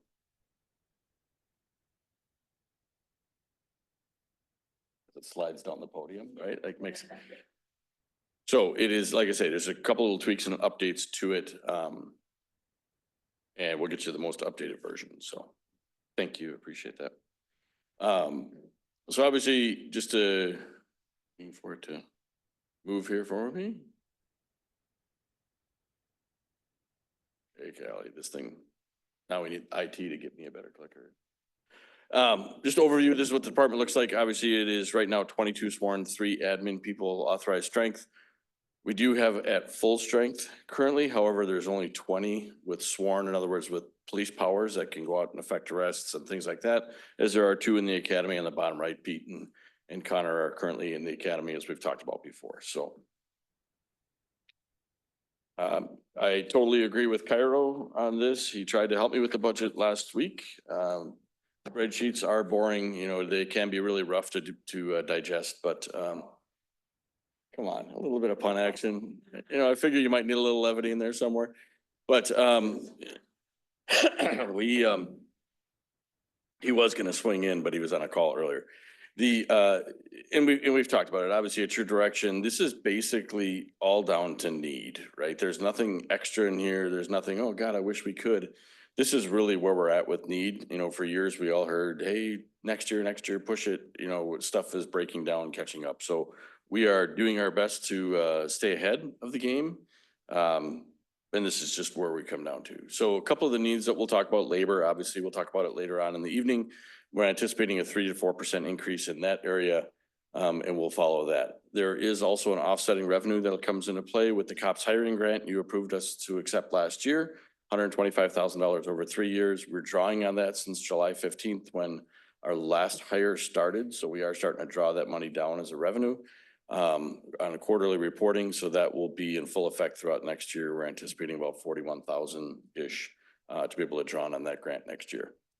Some of the equipment needs we have, so the shields, we have shields in most of our squads. Okay, so what that means is if the officers have to go clear a building, they carry a ballistic shield with them. None of them are rifle rated. Currently, we have authorized a search warrant team, which we've used probably more times than people would think we would. And I'm sending officers up to a house to the unknown. Again, we do our best with intelligence to say there's, you know, no gunplay, there's, you know, certain things. Otherwise, we have other avenues to call in resources for us to do these things.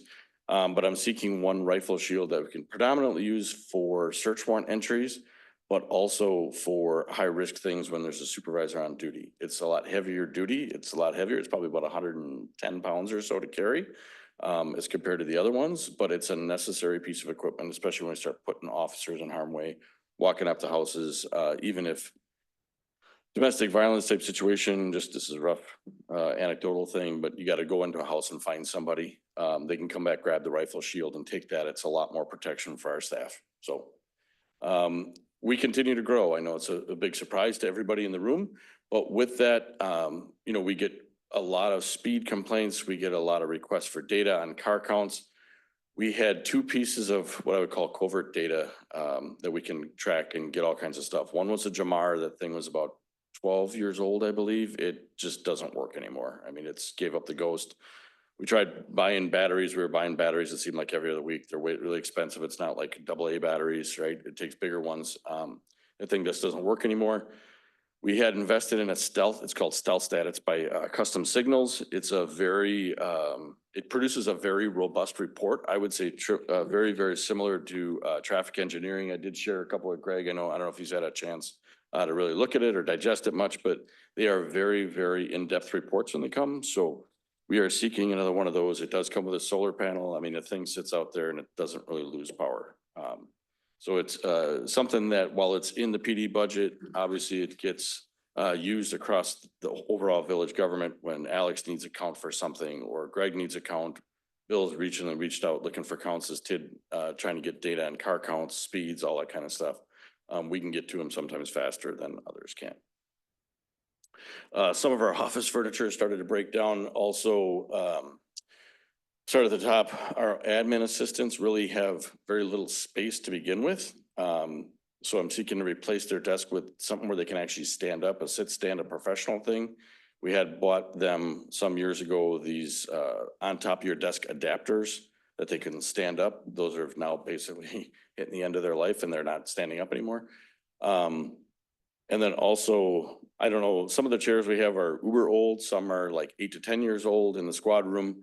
You can see the picture, what happens when you don't buy a law enforcement type chair and you put cops in it, because that's where your pistol rubs up against the back of the chair.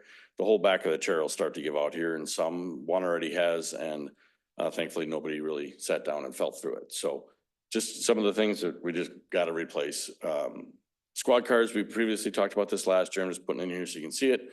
That's what the new car goes for, about 44,000, upfitting's about 18. We will start to see some savings, so I don't anticipate both being upfit to that amount, because we will start to recycle some equipment, and that equipment can now just be put into a new Durango. The benefit of Dodge that we found, they aren't changing the inside right now, because that way, like Ford changes the inside every 2 years and you have to rebuy everything for the car. Dodge hasn't done that, so we can keep using what we already have purchased. I went all interior lights for a reason, because those interior lights in the deck, they're LEDs, they're super bright, but those should last about 3 cycles of cars. They're anticipated to last 15 years. So we won't have to keep buying those lights over and over and over once we get to that transition point. This is a little bit different from what was in your packet. We just got into this late today. If you've been to our award ceremony, you realize how many life-saving awards I end up giving out every year. We beat the fire department to almost every pulseless non-breather. Just because we're out in the road, and by the time they load up and get out, we work really well together. We just tend to get there first. So our AEDs are really, really important. There are 2 cars that don't have them in them. As again, we talked a little bit later on about MOUs and things like that. It will become important that all our cars have life-saving equipment in it. We are looking to buy refurbished units, not brand new units. Significant saving in doing that, but they are still warranted for what we're anticipating to be 10 years. I asked the captain this afternoon about, hey, what our AEDs look like. We have one that goes all the way back to like 2011. So we just don't want to be out in the field with something that's going to break down when somebody really, really needs it. Technology, again, some of the stuff increased kind of beyond our control. Madison IT does our records management system. We have about a 5% or 9% increase from last year. They do our records management system, our tracks, or our citation programs. They handle a lot of our support that way. Keep the officers up and running in the field. And then DaneCom is like our communications platform. That's up about 5.4% from last year. Obviously, everybody's costs are going up. The good news is I got the last quote today. Our body-worn camera, our cloud storage that we use for GTAC, our IA Pro, our Dragon, which is a dictation platform, all of those stayed flat. So there's no increase that I could tell from year to year for them. We're also asking for one other in-car system. We have 1 car without it. As we start looking with more people in the field at the same time, which will be our Thursday day, all of our cars are going to be out on the road. And I know Trustee Landgraf has asked me about it multiple times before, like, does having a camera body worn or a camera in the car save complaints? And it absolutely does. When you can see the behavior, it helps in prosecution, all those kinds of things. So I do have a little bit of an increase in medical evaluations, and I'm just hitting the high lines here. And it's not super high, but it's something you would definitely stick out as an increase. One of the things I'm seeing in staff was young, veteran, everybody that never was around before, and I just went through a long presentation with it last week at the Wisconsin's Chiefs Conference, is about mental health check-ins with staff. It'd be a 1-hour mandatory check-in debrief with a mental health professional via Zoom that would come into play. The benefit is because we're in Internet Crimes Against Children affiliate member, they will cover for anybody who's a certified ICAC investigator. So 5 of the staff are basically free because the state reimburses it as part of that grant. We're seeing some of the signs of stress. We're seeing some of the signs of repetitive stress. And this program will help with that. It'll at least give the officers a chance to debrief and download. So it's something that we want to add next year. A couple of the highlights.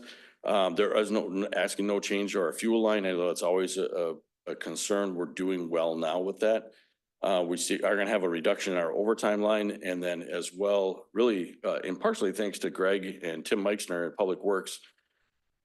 Came to them last year with kind of a weird idea to see, hey, could you guys help us out with simple things like oil change, changing filters, that kind of stuff. I know when Judd did his presentation for public service, talking about a device on their oil pit, it really kind of hit home because they are doing a bang up job helping us out right now. We are seeing a significant reduction between that and the fact that we're having newer cars in our fleet. Things are under warranty. We had a car that had a leaky oil pump I think it was last week. It got repaired at no cost to us. That's because of the mileage and the way we have our program laid out right now. Yeah, we're keeping them 6 years, but we're seeing some benefits fiscally that way. So we're being able to reduce that line item in our budget. So I get it, a quick overview, but if you have questions, I can try to answer them for you. Does anyone have questions for Chief? I know these are tough times. Jim? I was just wanting to question the stealth stat, if I got that name correct. That's right. That sounds like it's more of a counter speed recording. It's not one of those that show your speed and try to affect it that way. It's a strictly data recording, correct? Correct. It doesn't display it. We'll have 2 speed boards that we deploy in different, but those are quick. Like 7 to 10 days is all I want them in a spot because people become innocuous to them and then they see how fast they can go past them. So I don't want like the permanent ones, but that's what that one does. I'm sorry, so I add one thing before you keep going. Go ahead. The other thing to the stealth stat that's a benefit for us is when people call in a speed complaint, we deploy it and we try to find out the timing so we can deploy our resources at the right time. Sorry to interrupt you. No, I think that's all good. It's nice to me, it's more important to know what it is without having that in your face thing. So you actually get the real data rather than somebody adjusting. Yep. So that one is a little bit nicer than the older one we had. It gives both, I think it'll get both lanes, both directions. And then it gives, like I said, a very robust report, car counts, everything. Okay. Thank you. Yep. Okay, any other questions? If not, we'll continue. Chief, thank you. We know you've been working really hard to make your budget work, and I appreciate that. Thank you.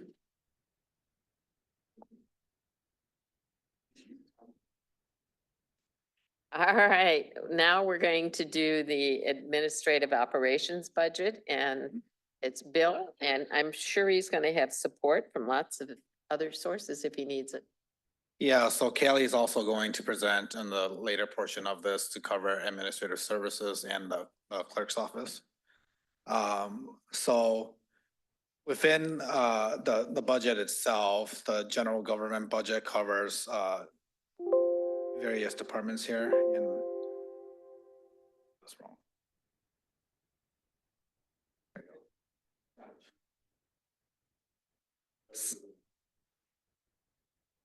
We won't tell them that. So this clip is from the larger overall organizational chart for the villa. And these sections represented in this show the sections covered by the general government budget. Those include, the village board and the budget for the village board, admin services, elections, finance, IT, human resource community, community ambassador, which is the communications, and then also the municipal court. And so this is just what the budget covers in verbiage. So in talking with the judge, municipal judge Hanson, and the municipal court clerk, there are some security concerns in regards to physical improvements in the workspace, the front area, and also this meeting area, which is the hearing area. You've seen some of that, and so we'll continue to work with them to make those improvements. And then there's a small software fee and increase in regards to tips, which is really the ticketing software program.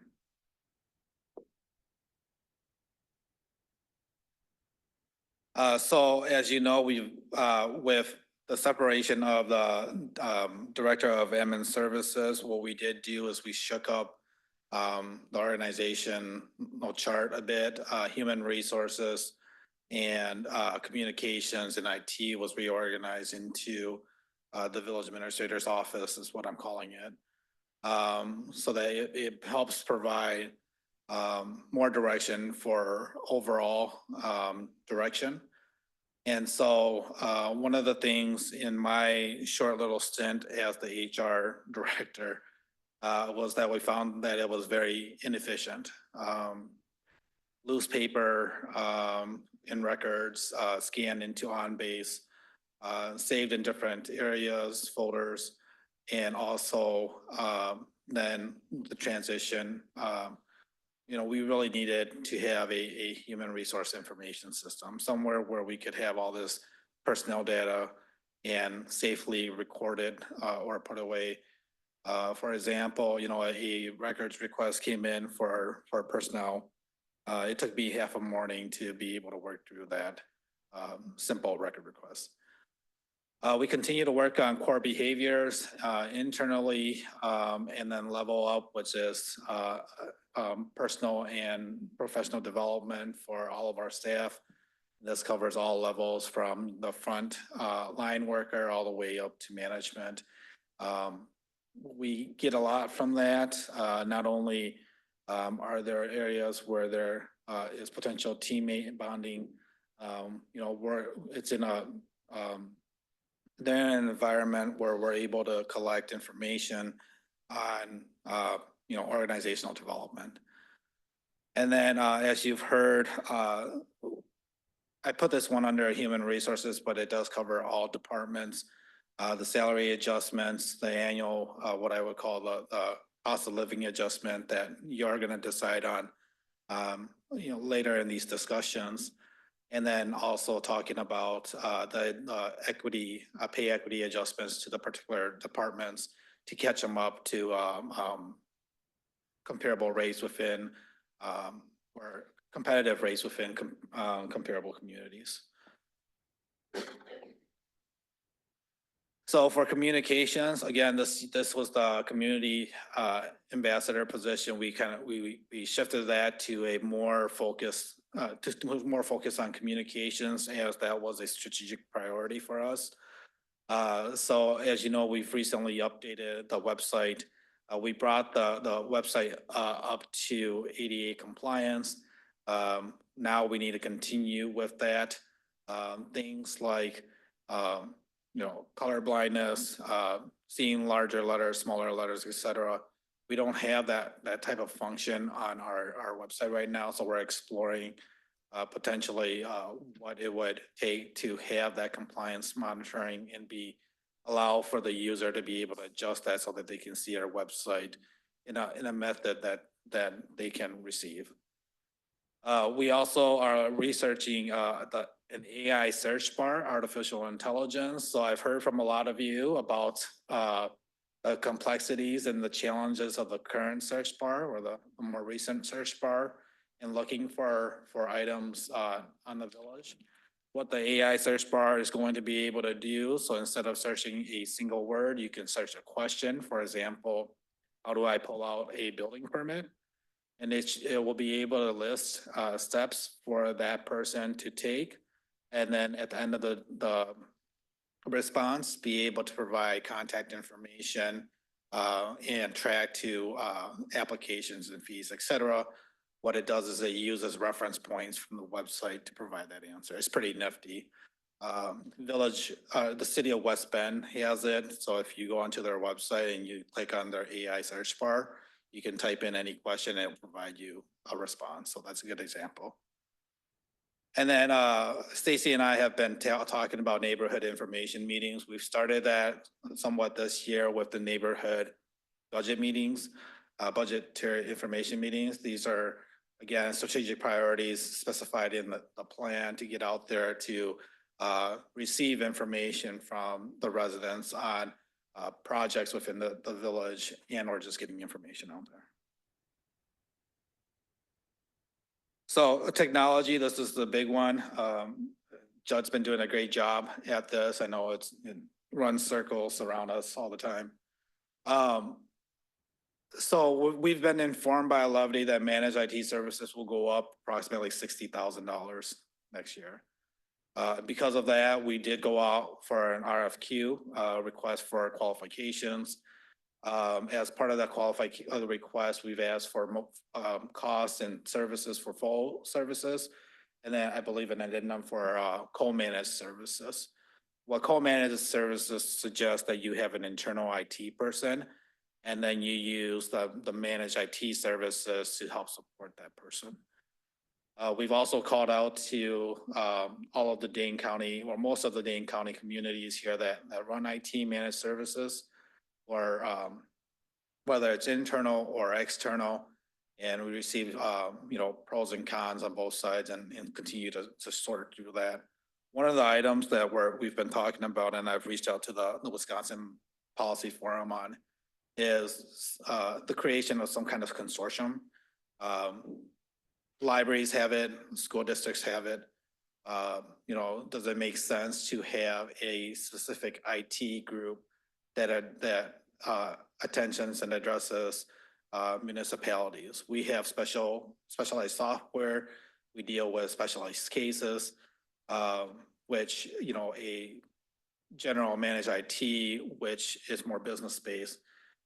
You get different levels of services depending on which consultant you choose or which vendor you choose. Again, I already mentioned website ADA compliance, and then AI search bar and HRIS. We'll continue to look at that and make sure that if we do choose a program, those are cost efficient. With that, I'll turn it over to Kaylee.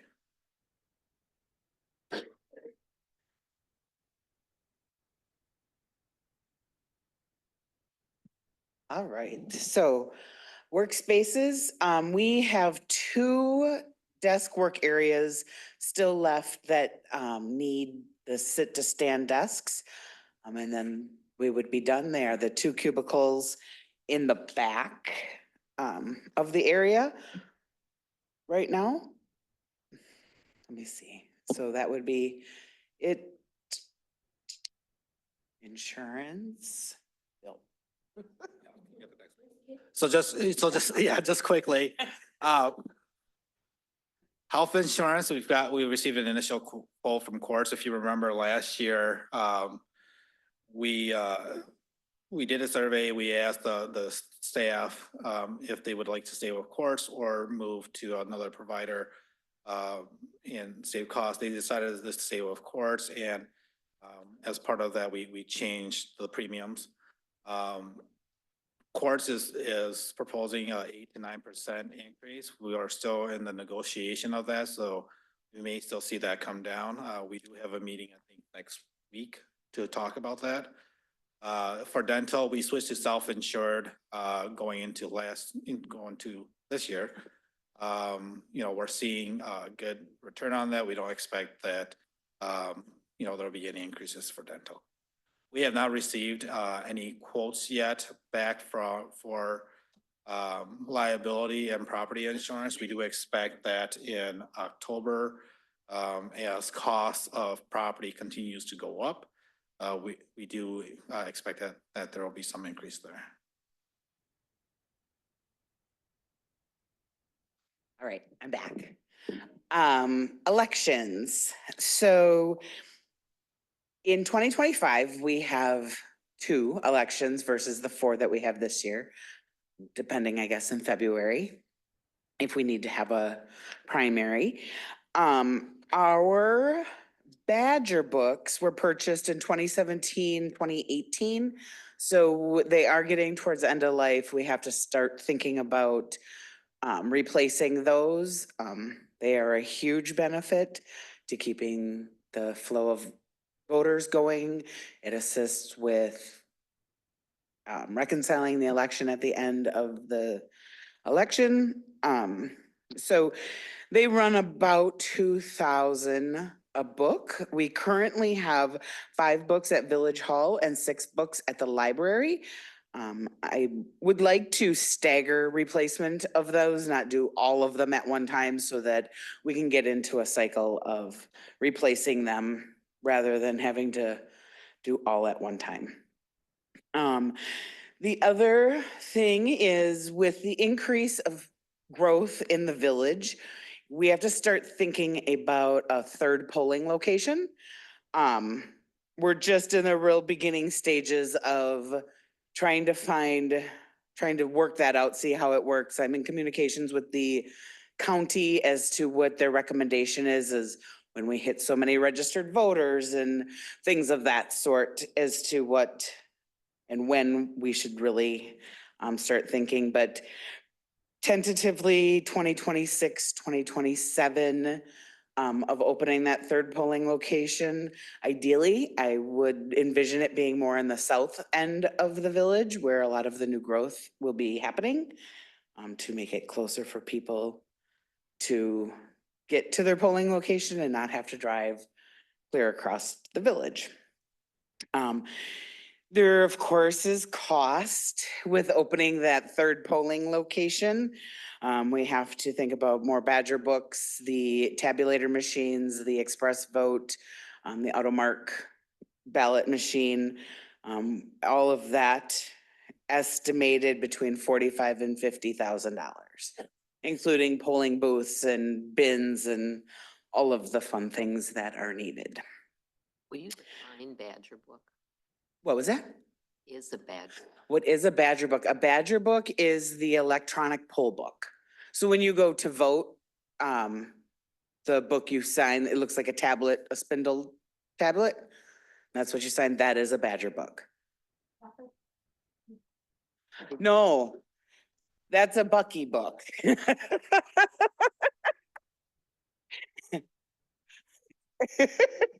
No, that's the Bucky book. One of our chiefs called them the Bucky books, but no, it's the electronic poll book. So that the other thing for elections that we implemented this year is the election worker program. It is a program that helps with scheduling poll workers for the elections, helps with maintaining oaths and documents and trainings and everything for all of the election workers. The first election was a little rough. Not many people cared for it because it was new, but after the second election, everybody loves it. So we do intend to continue using that. It is only $600 a year for our community. So that is that on elections. Assessments, Bill. So a portion of the general government budget, it doesn't have a specific place, but lives in that section of the workbook, is assessments and settlements. So as you know, we've had an annual, except for this year, assessment challenge. We don't expect that to happen again next year. So that would be a reduction in expenditure in that line item. We do have, although annexation payments to the town, statutory requirements says that we will need to pay the taxes for that property to the town as those properties pay it to us at that town rate for the next 5 years. So that's something that we'll be planning to put in there, and you'll start seeing that in the line item budgets. There was a question in regards to growth and population earlier, as it impacts, will impact our budget, not only in how much is contributed to, say, the community center, the fire department, but it also impacts the evaluation of the community as a whole. And that in turn impacts how much money can be levied and how that's assessed across the mill rate. So the population estimate that we just received from the Wisconsin Demographic Survey Center estimates that we're currently at 12,164. That's a 4.2% growth over last year. And then as I've already reported, the Department of Revenue has reported our net new construction at $103 million, which is a 4.98% growth.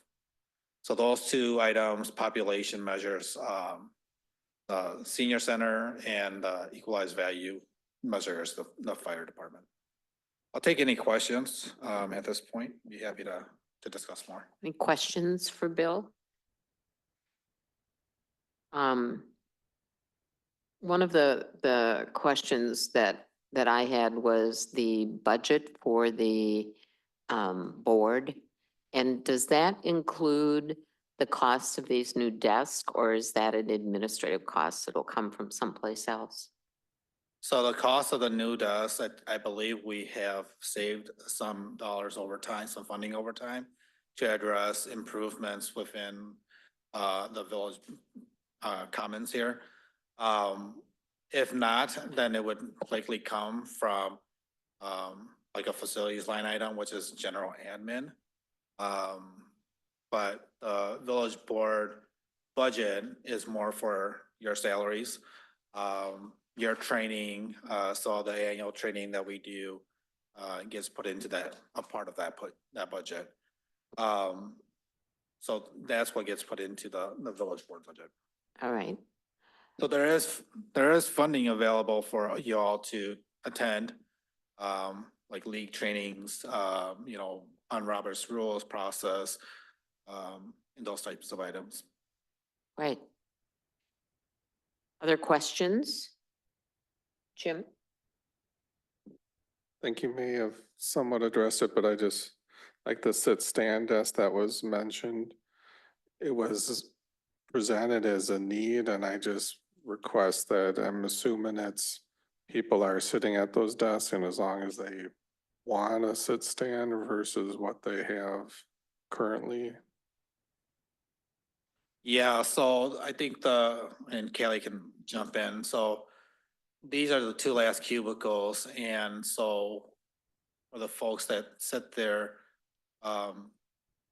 the plan to convert over to ergonomical desks was probably put in there a long time ago. I want to say 3 years ago, maybe. Yeah. So I think, one of them is the one that the building inspector uses. We could consider that one to stay, but the other one, the last one is for the special events coordinator. And so it would make sense to do that. Yes, it's a debate of whether it's a want or a need. Okay. Any other questions for Bill? Yeah, one other thing, you mentioned that our population number is 12,000 now, or the estimated. And I don't know if this quite affects the line item that you're talking about now, but I'm sort of looking more at maybe Brandy's line item or Alex's. Does that kick us into the other zoning thing? Yeah. I think that after 12,000, you're required to have a traditional neighborhood district. Is that what you're thinking? Right, and I'm assuming that will be an additional effort that we'll need to probably incorporate in our plan then. Yeah, we'll have to plan for that. Okay. Good questions. Other questions? Just a clarification, I think that's based on the census. This population is based off of the Wisconsin's state's demographic center, survey center. So I believe so that we wouldn't need that until the census, but we can check into that. Okay. Anything else? If not, thank you, Bill. I'm sure there'll be a lot more to come. Well, there is no new business. Presentations and resolutions of ordinances. Item 10.1, resolution 2024-078. A resolution authorizing the village president and clerk to execute a first amendment to a funding agreement with the CDA of the village of DeForest. Alex, you're going to explain this? I certainly can. I kind of wish I had put like a PowerPoint so I could mess around with this thing just like everybody else. Feel left out now. Just to give a little bit of background, so the memo tried to encapsulate most of it. Obviously, the village and the CDA executed a funding agreement back in March. For those of you who are less familiar with the CDA's Section 18 disposition process, so we're essentially going through a transition, and we've received approval from HUD to transition out of the traditional Section 9 public housing and go to a voucher system. As part of that, we had to seek approval from HUD. HUD places a declaration of trust on properties that receive traditional public housing assistance, which essentially amounts to a use restriction for affordable housing. In order to remove that restriction and eventually sell our existing properties without any additional constraints to get top dollar for them, we had to go through a process to basically intermediarily, it's a word. Very good. Sell our facilities to an LLC, which the CDA has created and owns, thereby releasing the declaration of trust so that we can eventually sell them on the market to a private buyer. So this amendment essentially would use the existing agreement between the village and the CDA to allow those funds to be used for that intermediary step. And then the funds would then be returned to the CDA and used with their original intent. It's kind of, the HUD process has been interesting, and we've been kind of kicked in a couple different directions. But this is kind of where we're landed. So we're requesting an amendment, and I'd be happy to either explain further if it needs it or answer any questions. Okay. And Bill, you have a question? Yeah, the value is 427,000 for all the properties? So is 457,000 for the apartments at 509, which is 32 unit apartment building that we own. And we also, the CDA, putting on my CDA hat when I say we, CDA also owns 2 duplexes. And the reason that that appraisal is that way is because they have a use restriction on them for affordability. For example, take the apartment buildings, for example, if that was market rate apartments, that would have a much higher appraisal value. So we went to a third party to put together this appraisal based on the fact that these have the funding mechanisms on it that they do. So if we were to then go eventually when that use restriction, and this is exactly the point, when that use restriction is removed from the properties, we would seek a higher value for all of those properties. I mean, you can figure what each of those duplexes might go for individually and say that that's 300 piece, yeah. Oh, okay. Exactly. That explains it. Yeah, I was looking for something else today and I just came upon, they were looking for LLC 5 years ago, in different, it's been quite the quagmire in Section 18, yeah. But that was really interested as to where we are now. Thank you. Other questions for Alex? If not, I would entertain a motion to approve. Motion to approve. Is there a second? Second. I have a motion and a second. Any further discussion? If not, all those in favor signify by saying aye. Aye. Aye. Opposed? Motion carries. Item 10.2, a resolution authorizing a limited encroachment of a building foundation into a landscape buffer area of Lot 2 CSM number 16560. Bill Chang, you're on.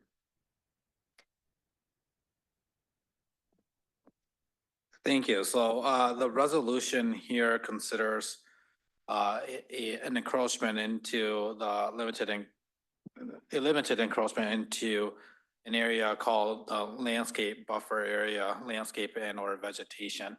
That is a requirement within our subdivision ordinance. So the series of events that's transpired here, what I'm going to call, say, First Choice Dental here acquired rights to construct on the property. A site plan was submitted And I believe a tentative, or a early start permit was provided at that point. The time that the site plan was submitted, the site plan met zoning requirements, setback requirements, et cetera. Shortly after, the construction start of the foundation, the owner of, the parcel came in for a subdivision of that piece of property into two parcels by CSM. In review of that CSM, that restriction buffer area, which is 30 feet from the west boundary of that parcel, was added to the CSM. Therefore, pulling that into violation of the encroachment area. So as you see here, this is the building footprint. There is an encroachment into this 30 feet area. And the encroachment is approximately 2.7 or 3 feet, 3 inches into that encroachment area. And so what we're seeking here is for a waiver to that subdivision to allow for the limited encroachment so that they can continue on and obtain their building permit. Bill, this is the piece of property by Ball Court, right? That's correct, yeah. So you have Highway V or North Street coming across the bottom here. And then you have Ball Court coming up on the west side of the property here. Thank you. I just wanted to make sure everyone knew where it was. Questions for Bill? If not, yeah, Jim? I'm curious, where did the 30-foot landscaping came? I know it came in with the CSM, but why was that a condition to have that on the CSM? I'm assuming that's our subdivision ordinances. Yeah, it's required with land divisions that abut on a limited access highway. They're required to have a 30-foot landscape buffer setback. Okay. And in that ordinance, it does allow for the village board to allow buildings in there. The subdivision ordinance itself allows for waivers set from the village board on this type of setback. Does it have reasons for waivers or it leaves that open? Or mitigation? I can pull the ordinance. Just give me a minute here. And I guess I apologize, I'm just going back to my background where to me that's like an engineering or surveying 101 that you don't go into easements. I know that easement wasn't there when the site plan was submitted. I'm assuming that's what you're gonna state. But knowing that it was there, I think that could have been discovered when the CSM was brought to planning and zoning and we could have maybe modified, or I guess, Alan, I don't know if this is a question for you, but I personally feel a better resolution would be to say mitigate that area and maybe make it 25-foot wide in some locations where it wouldn't hit the building, to make it 35-foot wide in other locations. Do you understand what I'm saying at least? I think I do. Instead of 25, I think you mean 35, make it wider somewhere else. Right.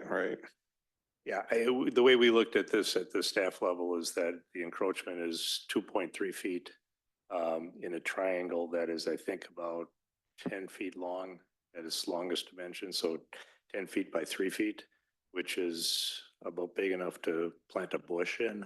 So we just didn't think it was a big enough deal to, restructure the easement and somehow get that on as a legal restriction. So certainly that's something you can do if you want to, but it's not something that we looked at. Yeah, and I can see that point of view. I just worry that we're setting up a precedence that the next person will want to do something more encroaching and ask village board for approval. Was this not okay when we first did it and then we found out later and you said we should maybe clean this up now? So I believe when the site plan was submitted, it met the restrictions because it met the requirements because there wasn't a subdivision at that point. So there was no setback or restriction area. It's upon when that lot was subdivided that the statute, that the ordinance required for that restriction to be put in there. And so at that time, because they've already started construction, they then became in violation of the restriction. And so it's an awkward timeline here in process and situation, unfortunately. But to clean it up at this point before the building permit gets pulled is what's needed to move forward and would clarify the documents moving forward. I'll add to that, adding to the awkward timeline, it was all awkward in terms of the CSM was submitted by a property owner, which is not at that time submitting the CSM, was not the same group that's developing the property. So that also added to the awkwardness of everything.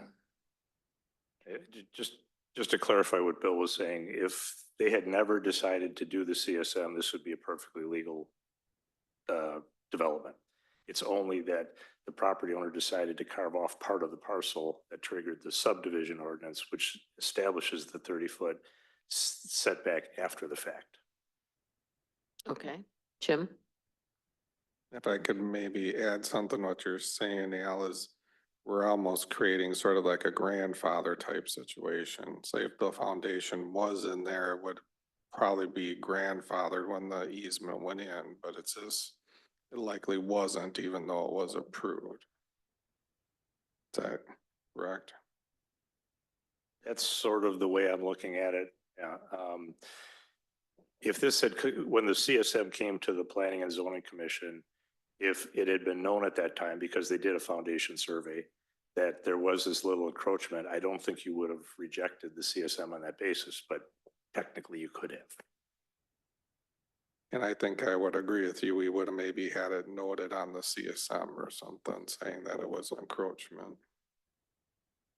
Okay.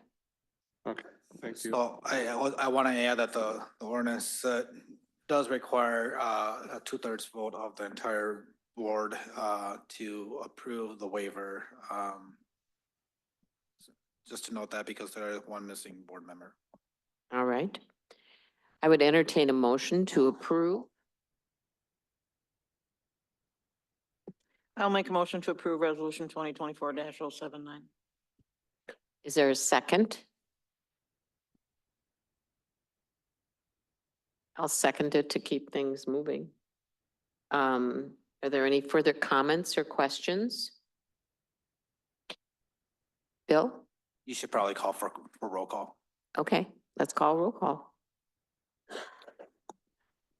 Trustee Allen, Aye. trustee Langraff,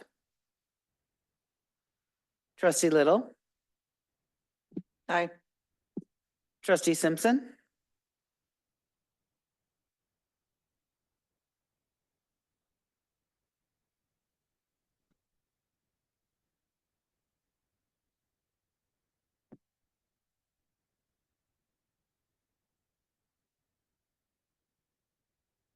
Sorry. I think I got a vote no.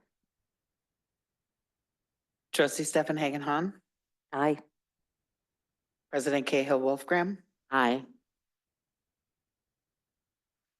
So it's a 4-2 vote. That does it. Pass. Yep. Okay. It does.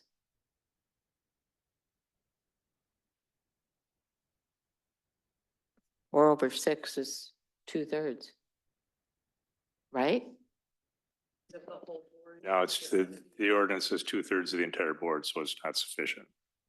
Ah, Can we pull up the ordinance or the resolution?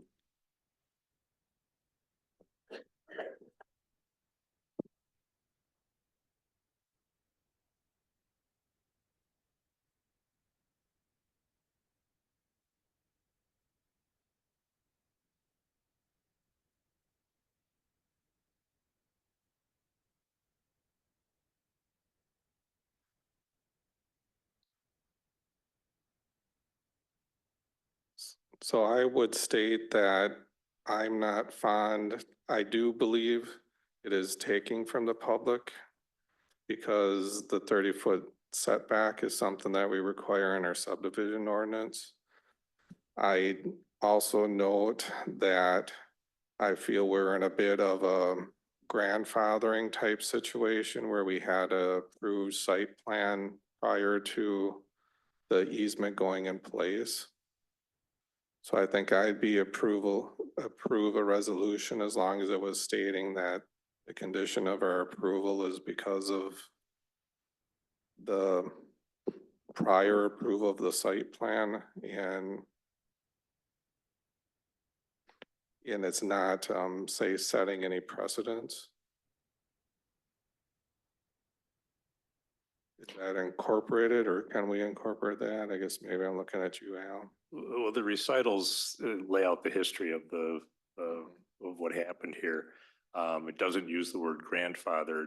And I don't know how if you're suggesting that we work that into the resolved clause, that the reason why it's resolved that way. I don't want to set up a precedence for a future developer or future anybody to come in and say that because we did this in the past, we are proposing to the village board to encroach again. So I want it to be known clearly in the resolution why at least at a minimum, I would be voting positively.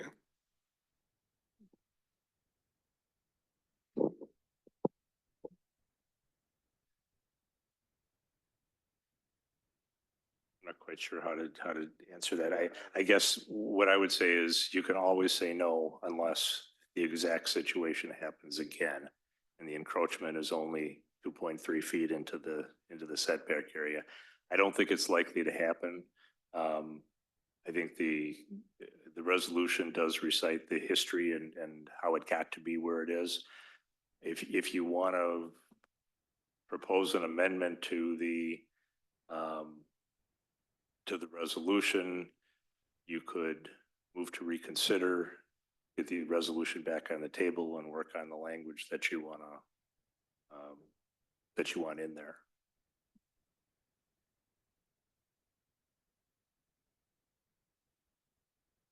I also want to state that I believe in other circumstances, waivers have been approved by the village board before. Al might kick me here, but I think, as Al stated, the decisions upon which waivers are made are legislative by nature here, unless there's a specific reason for approving a waiver. And so that's at the discretion of the board, which may not be the same board in the future. So those are all things for consideration as you make your decision. Do you want to make a new motion? Colleen, you had your hand up. Oh, I'm just curious, Al, in the second whereas in the resolution where it says prior to the completion of a certified survey map, would it be better to say request perhaps for a certified survey map? Because what I'm hearing is everything was good until they decided to split, which resulted in the CSM, which resulted in finding this 2 feet. Somehow to me, the way it reads prior to the completion, it's like somebody didn't do something they should have done. Well, there was no CSM submitted to the village by the time the site plan was approved. That was the point that recital was trying to make. Whether they had been working on one or whatever, we don't know. Oh, okay. Thanks. Okay, so I return to my question to Jim. Do you want to propose a new motion?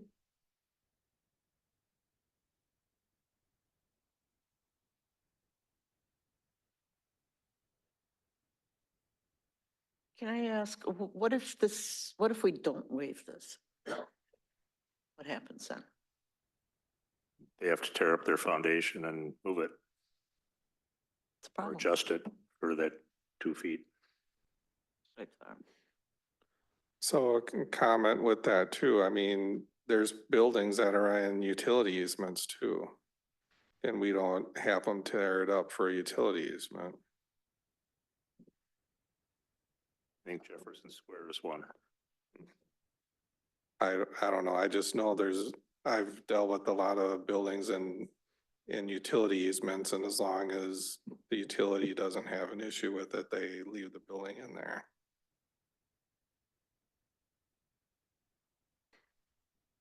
That's not uncommon. All right, so where are we? Did you decide you wanted to make a motion?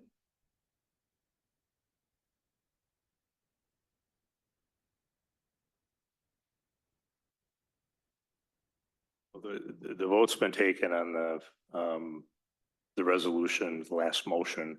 And so in order to get this issue back on the floor, you need a motion to reconsider by somebody who voted in the majority, which in this case would be the no votes.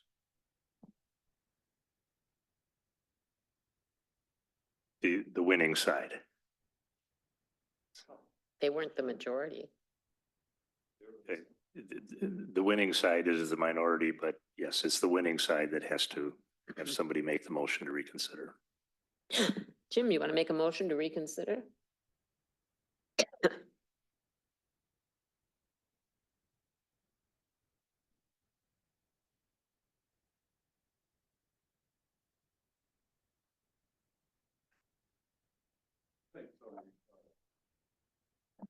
Somebody screwed up.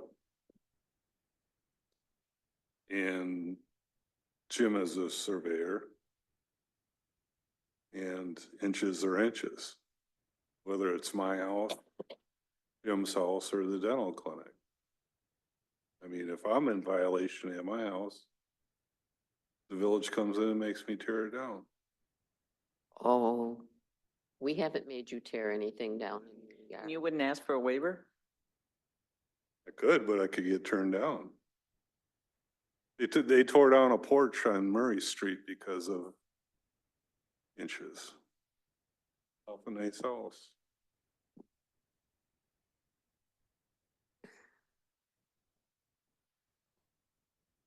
I mean, I'd state, I've seen houses get 10 feet cut out of a kitchen because they're encroaching on easements and setbacks.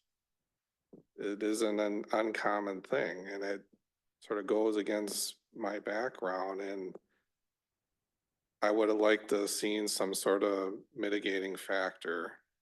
I know it all seems minimal and it's a bush's worth, but if I heard that, okay, they're putting extra trees or different extra bushes and they realize their error, and that to me would mitigate the public's the reason why we put that 30-foot there.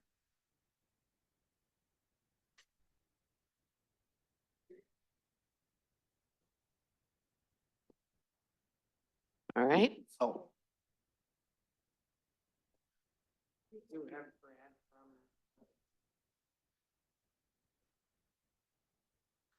Yeah, so I forgot to mention, Brad is from 1848. And they're the construction manager on this project, general manager. They can answer any questions to that.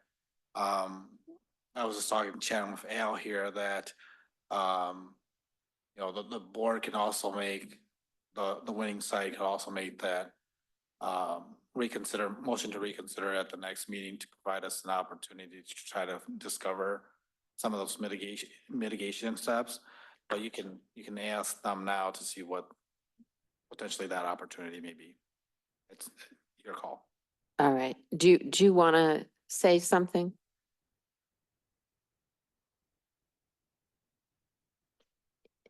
Please state your name and address for the record. Hi, I'm Brad Crowley. I'm the president and CEO of 1848 Construction. I live at 2946 Trace Lane in Stoughton. So a couple of comments as far as the mitigation, we're open to any sort of proposal to that. To me, I think the disconnect is when we installed the foundations, we were in full compliance with the site plan. The developer is not First Choice Dental or Acorn DeForest is their LLC name.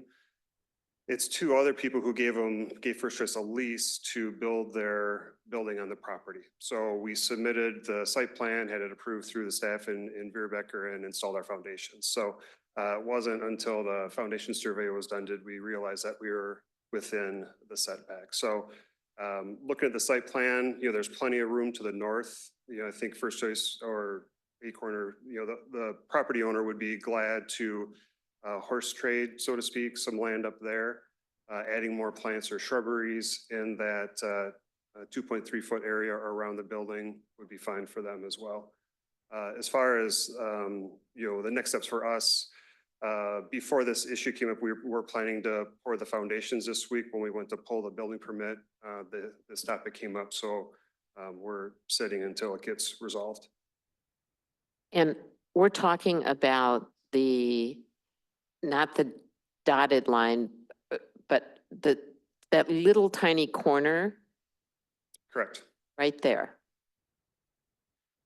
Okay. And again, to the north of the building, we just have stormwater management features out there. So if we wanted to slide the setback over, adding more shrubbery would be very easy to do as well, if that would be acceptable to the board.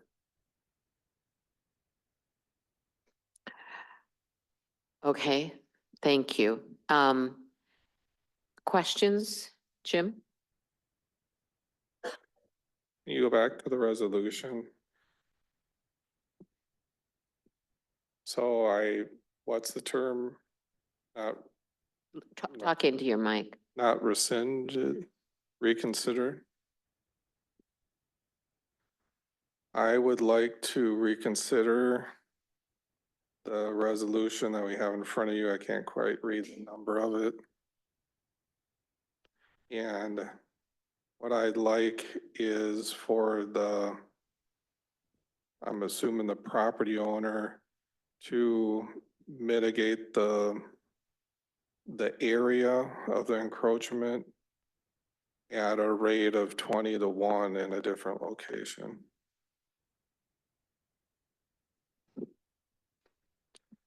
Well, first you have to get the motion to reconsider voted on so that the issue's back on the floor. Then we can talk. Perfect. So first, I'd like to reconsider that motion. There's a motion. Is there a second? Second. All right. All those in favor? Say aye. Aye. Opposed? Motion carries. So it's back on the floor.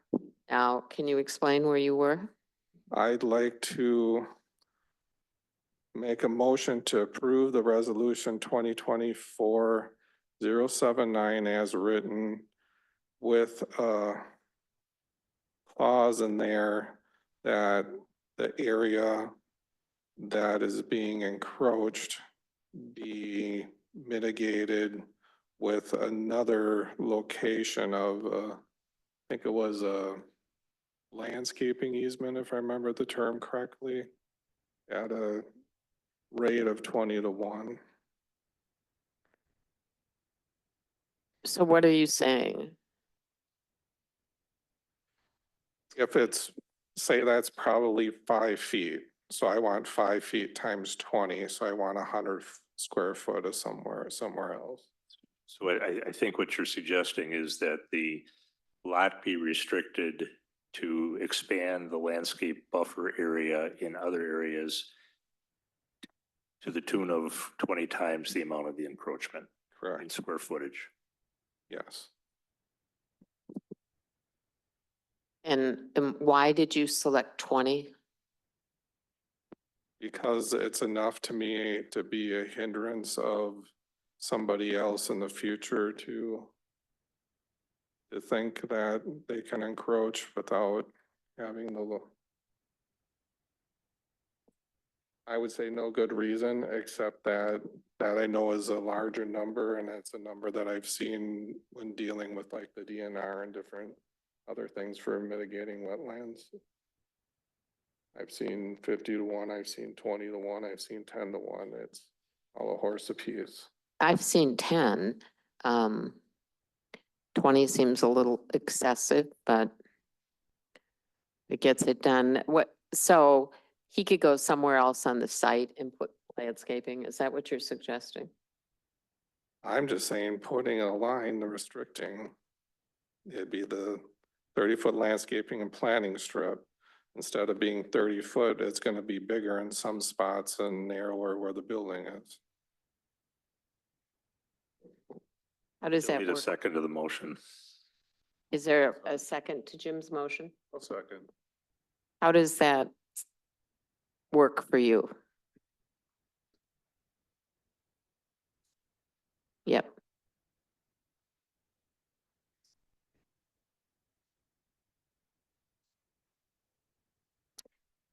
All right, for this idiot woman, tell me, how big a piece is that? What does that mean? 10 feet by 10 feet if it's 100 square feet. Yeah. Oh, yeah, okay, I can do that math. All right. And the 5 foot was only a guess. I don't know what it is, but. It's close. Okay, we have a motion and a second. Is there any further discussion? If not, all those in favor signify by saying aye. Aye. Opposed? Motion carries. We've approved the resolution with the language added by Jim Simpson. Thank you. Sorry you had to wait here that long. I thought you were just enjoying the views.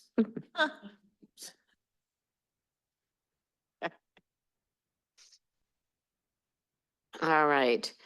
The check register was in your packet. We will quickly go through some updates. The first one regarding the DeForest Area Library. Jan, is there anything? I mean, Tashidra? She was library for quite a while. No. All right. Public Safety Commission. We just approved a couple license applications. Okay. DeForest Area Community and Senior Center. Now, Jan. Nothing new. All right. Community Development Authority. Alex, we're meeting what, Thursday? Yeah. Planning and Zoning, Jim? Planning and zoning, we talked about the resolution to amend the final development plan for pin seekers, which we also talked a bit about tonight. We talked about dividing or modifying the division of DeForest Yards for a reason I forget, but that's all done. They wanted a bigger ice arena building, 6,000 square feet. Closer to the street. Yeah, and there's gonna be a grand opening. I think everybody's got that, or groundbreaking. Yep. We did a CSM that we just also talked about just now about Ball Court. And then we talked about tax increment district, and if I remember right, we didn't have a public hearing, so that's coming back. And that's about it. All right, thank you. Public Services Committee. I'll do it for Jim, since Jim wasn't there. We talked about the court plan that we've been working on. This is the initial draft. We looked over it, had some discussion. It's going out for public review, comments, it'll come back to us. It'll come to the board this fall. We developed a mission statement of what the Public Services Committee looks at. We dealt with the athletic complex issues, scheduling policies. We made the village priority in the ranking system, so we come first, which I fully agree with. And the sanctioned organization definition was deferred till later, probably next year. Whether to raise practice fees or the definition of who is a sanctioned organization member, is it? Probably member isn't the right word, but that definition is coming next year. Reese is more than happy to delve into that. It's a project, but it was a very interesting meeting, and hopefully everybody reads the park plan and give us your suggestions. Okay. The DeForest Windsor Fire and EMS District, I think you got everything during the chief's presentation. So we don't have anything additional there.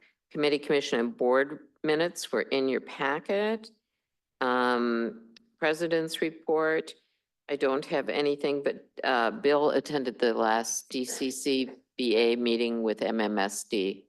Yeah, so last Tuesday, executive members of the MMSD committee attended a meeting with MMSD staff to hear about their budget.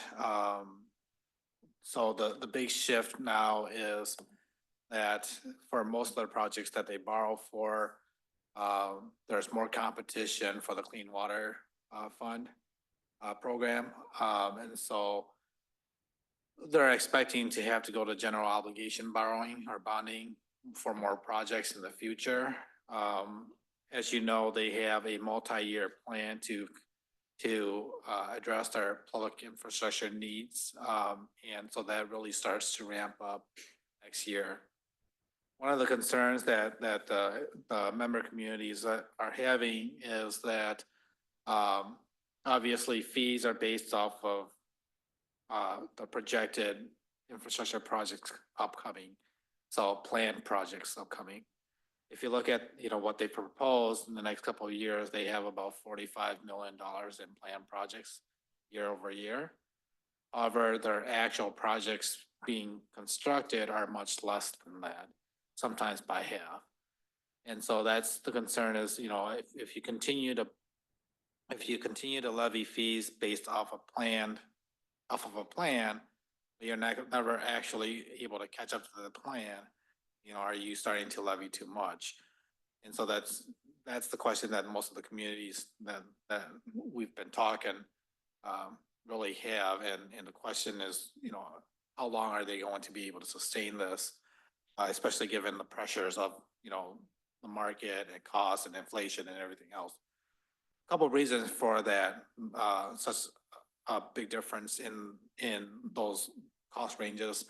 One is the lead time on some of these projects, getting an electrician, getting the materials, impact of the pandemic and recovery from the pandemic, labor. So those are all impacting this. And then in addition to that, kind of moving from what is more of a debt-free situation to having funds on hand to pay for the projects and then be reimbursed by the loan program thereafter is a strategy that they've deployed. And so all of this is culminating into this gap getting wider and wider. So some of the issues that will be addressed here is to utilize more of that fund balance in the capital improvement budget to address, some of these future projects, a better management of the project load, and then continuing to have these conversations with the member communities. And so this will continue to have these conversations. The plan is still to continue approximately 9% each year. But that's what the meeting was about. All right. Any questions on that? If not, it's time to entertain a motion to convene into closed session. Motion to convene into closed. Is there a second? Second. Roll call, please. Trustee Allen? Trustee Allen? Aye. Trustee Langraff. Trustee Little. Aye. Trustee Simpson. Aye. Trustee Stefan Hagenhan. Aye. President Cahill Wolfgram. Aye. Motion carries 6-0. Well, they set it up. We'll take a quick, and I emphasize quick, break.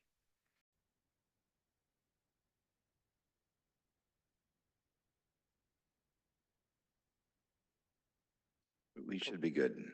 Okay, we're good.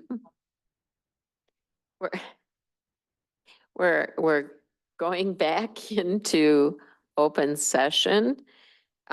We have two resolutions to deal with. Item 16.1 is Resolution 2024-080, a resolution to establish a memorandum of understanding between the Village of DeForest and Dragon Arts Group for event management transfer. Motion to approve. We have a motion. Do we have a second? Second.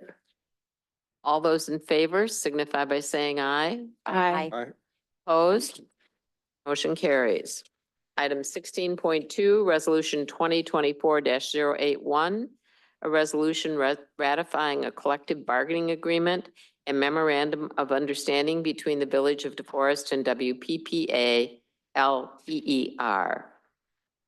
I would entertain a motion to approve. Motion to approve. Is there a second? Second. A motion and a second. There's no other discussion. All those in favor signify by saying aye. Aye. Aye. Opposed? Motion carries. I would, if there's no other business, entertain a motion to adjourn. Motion to adjourn. Is there a second? Second. Motion and a second. All those in favor signify by saying aye. Aye. Opposed? Motion carries. All right, we are adjourned at 8:27 PM.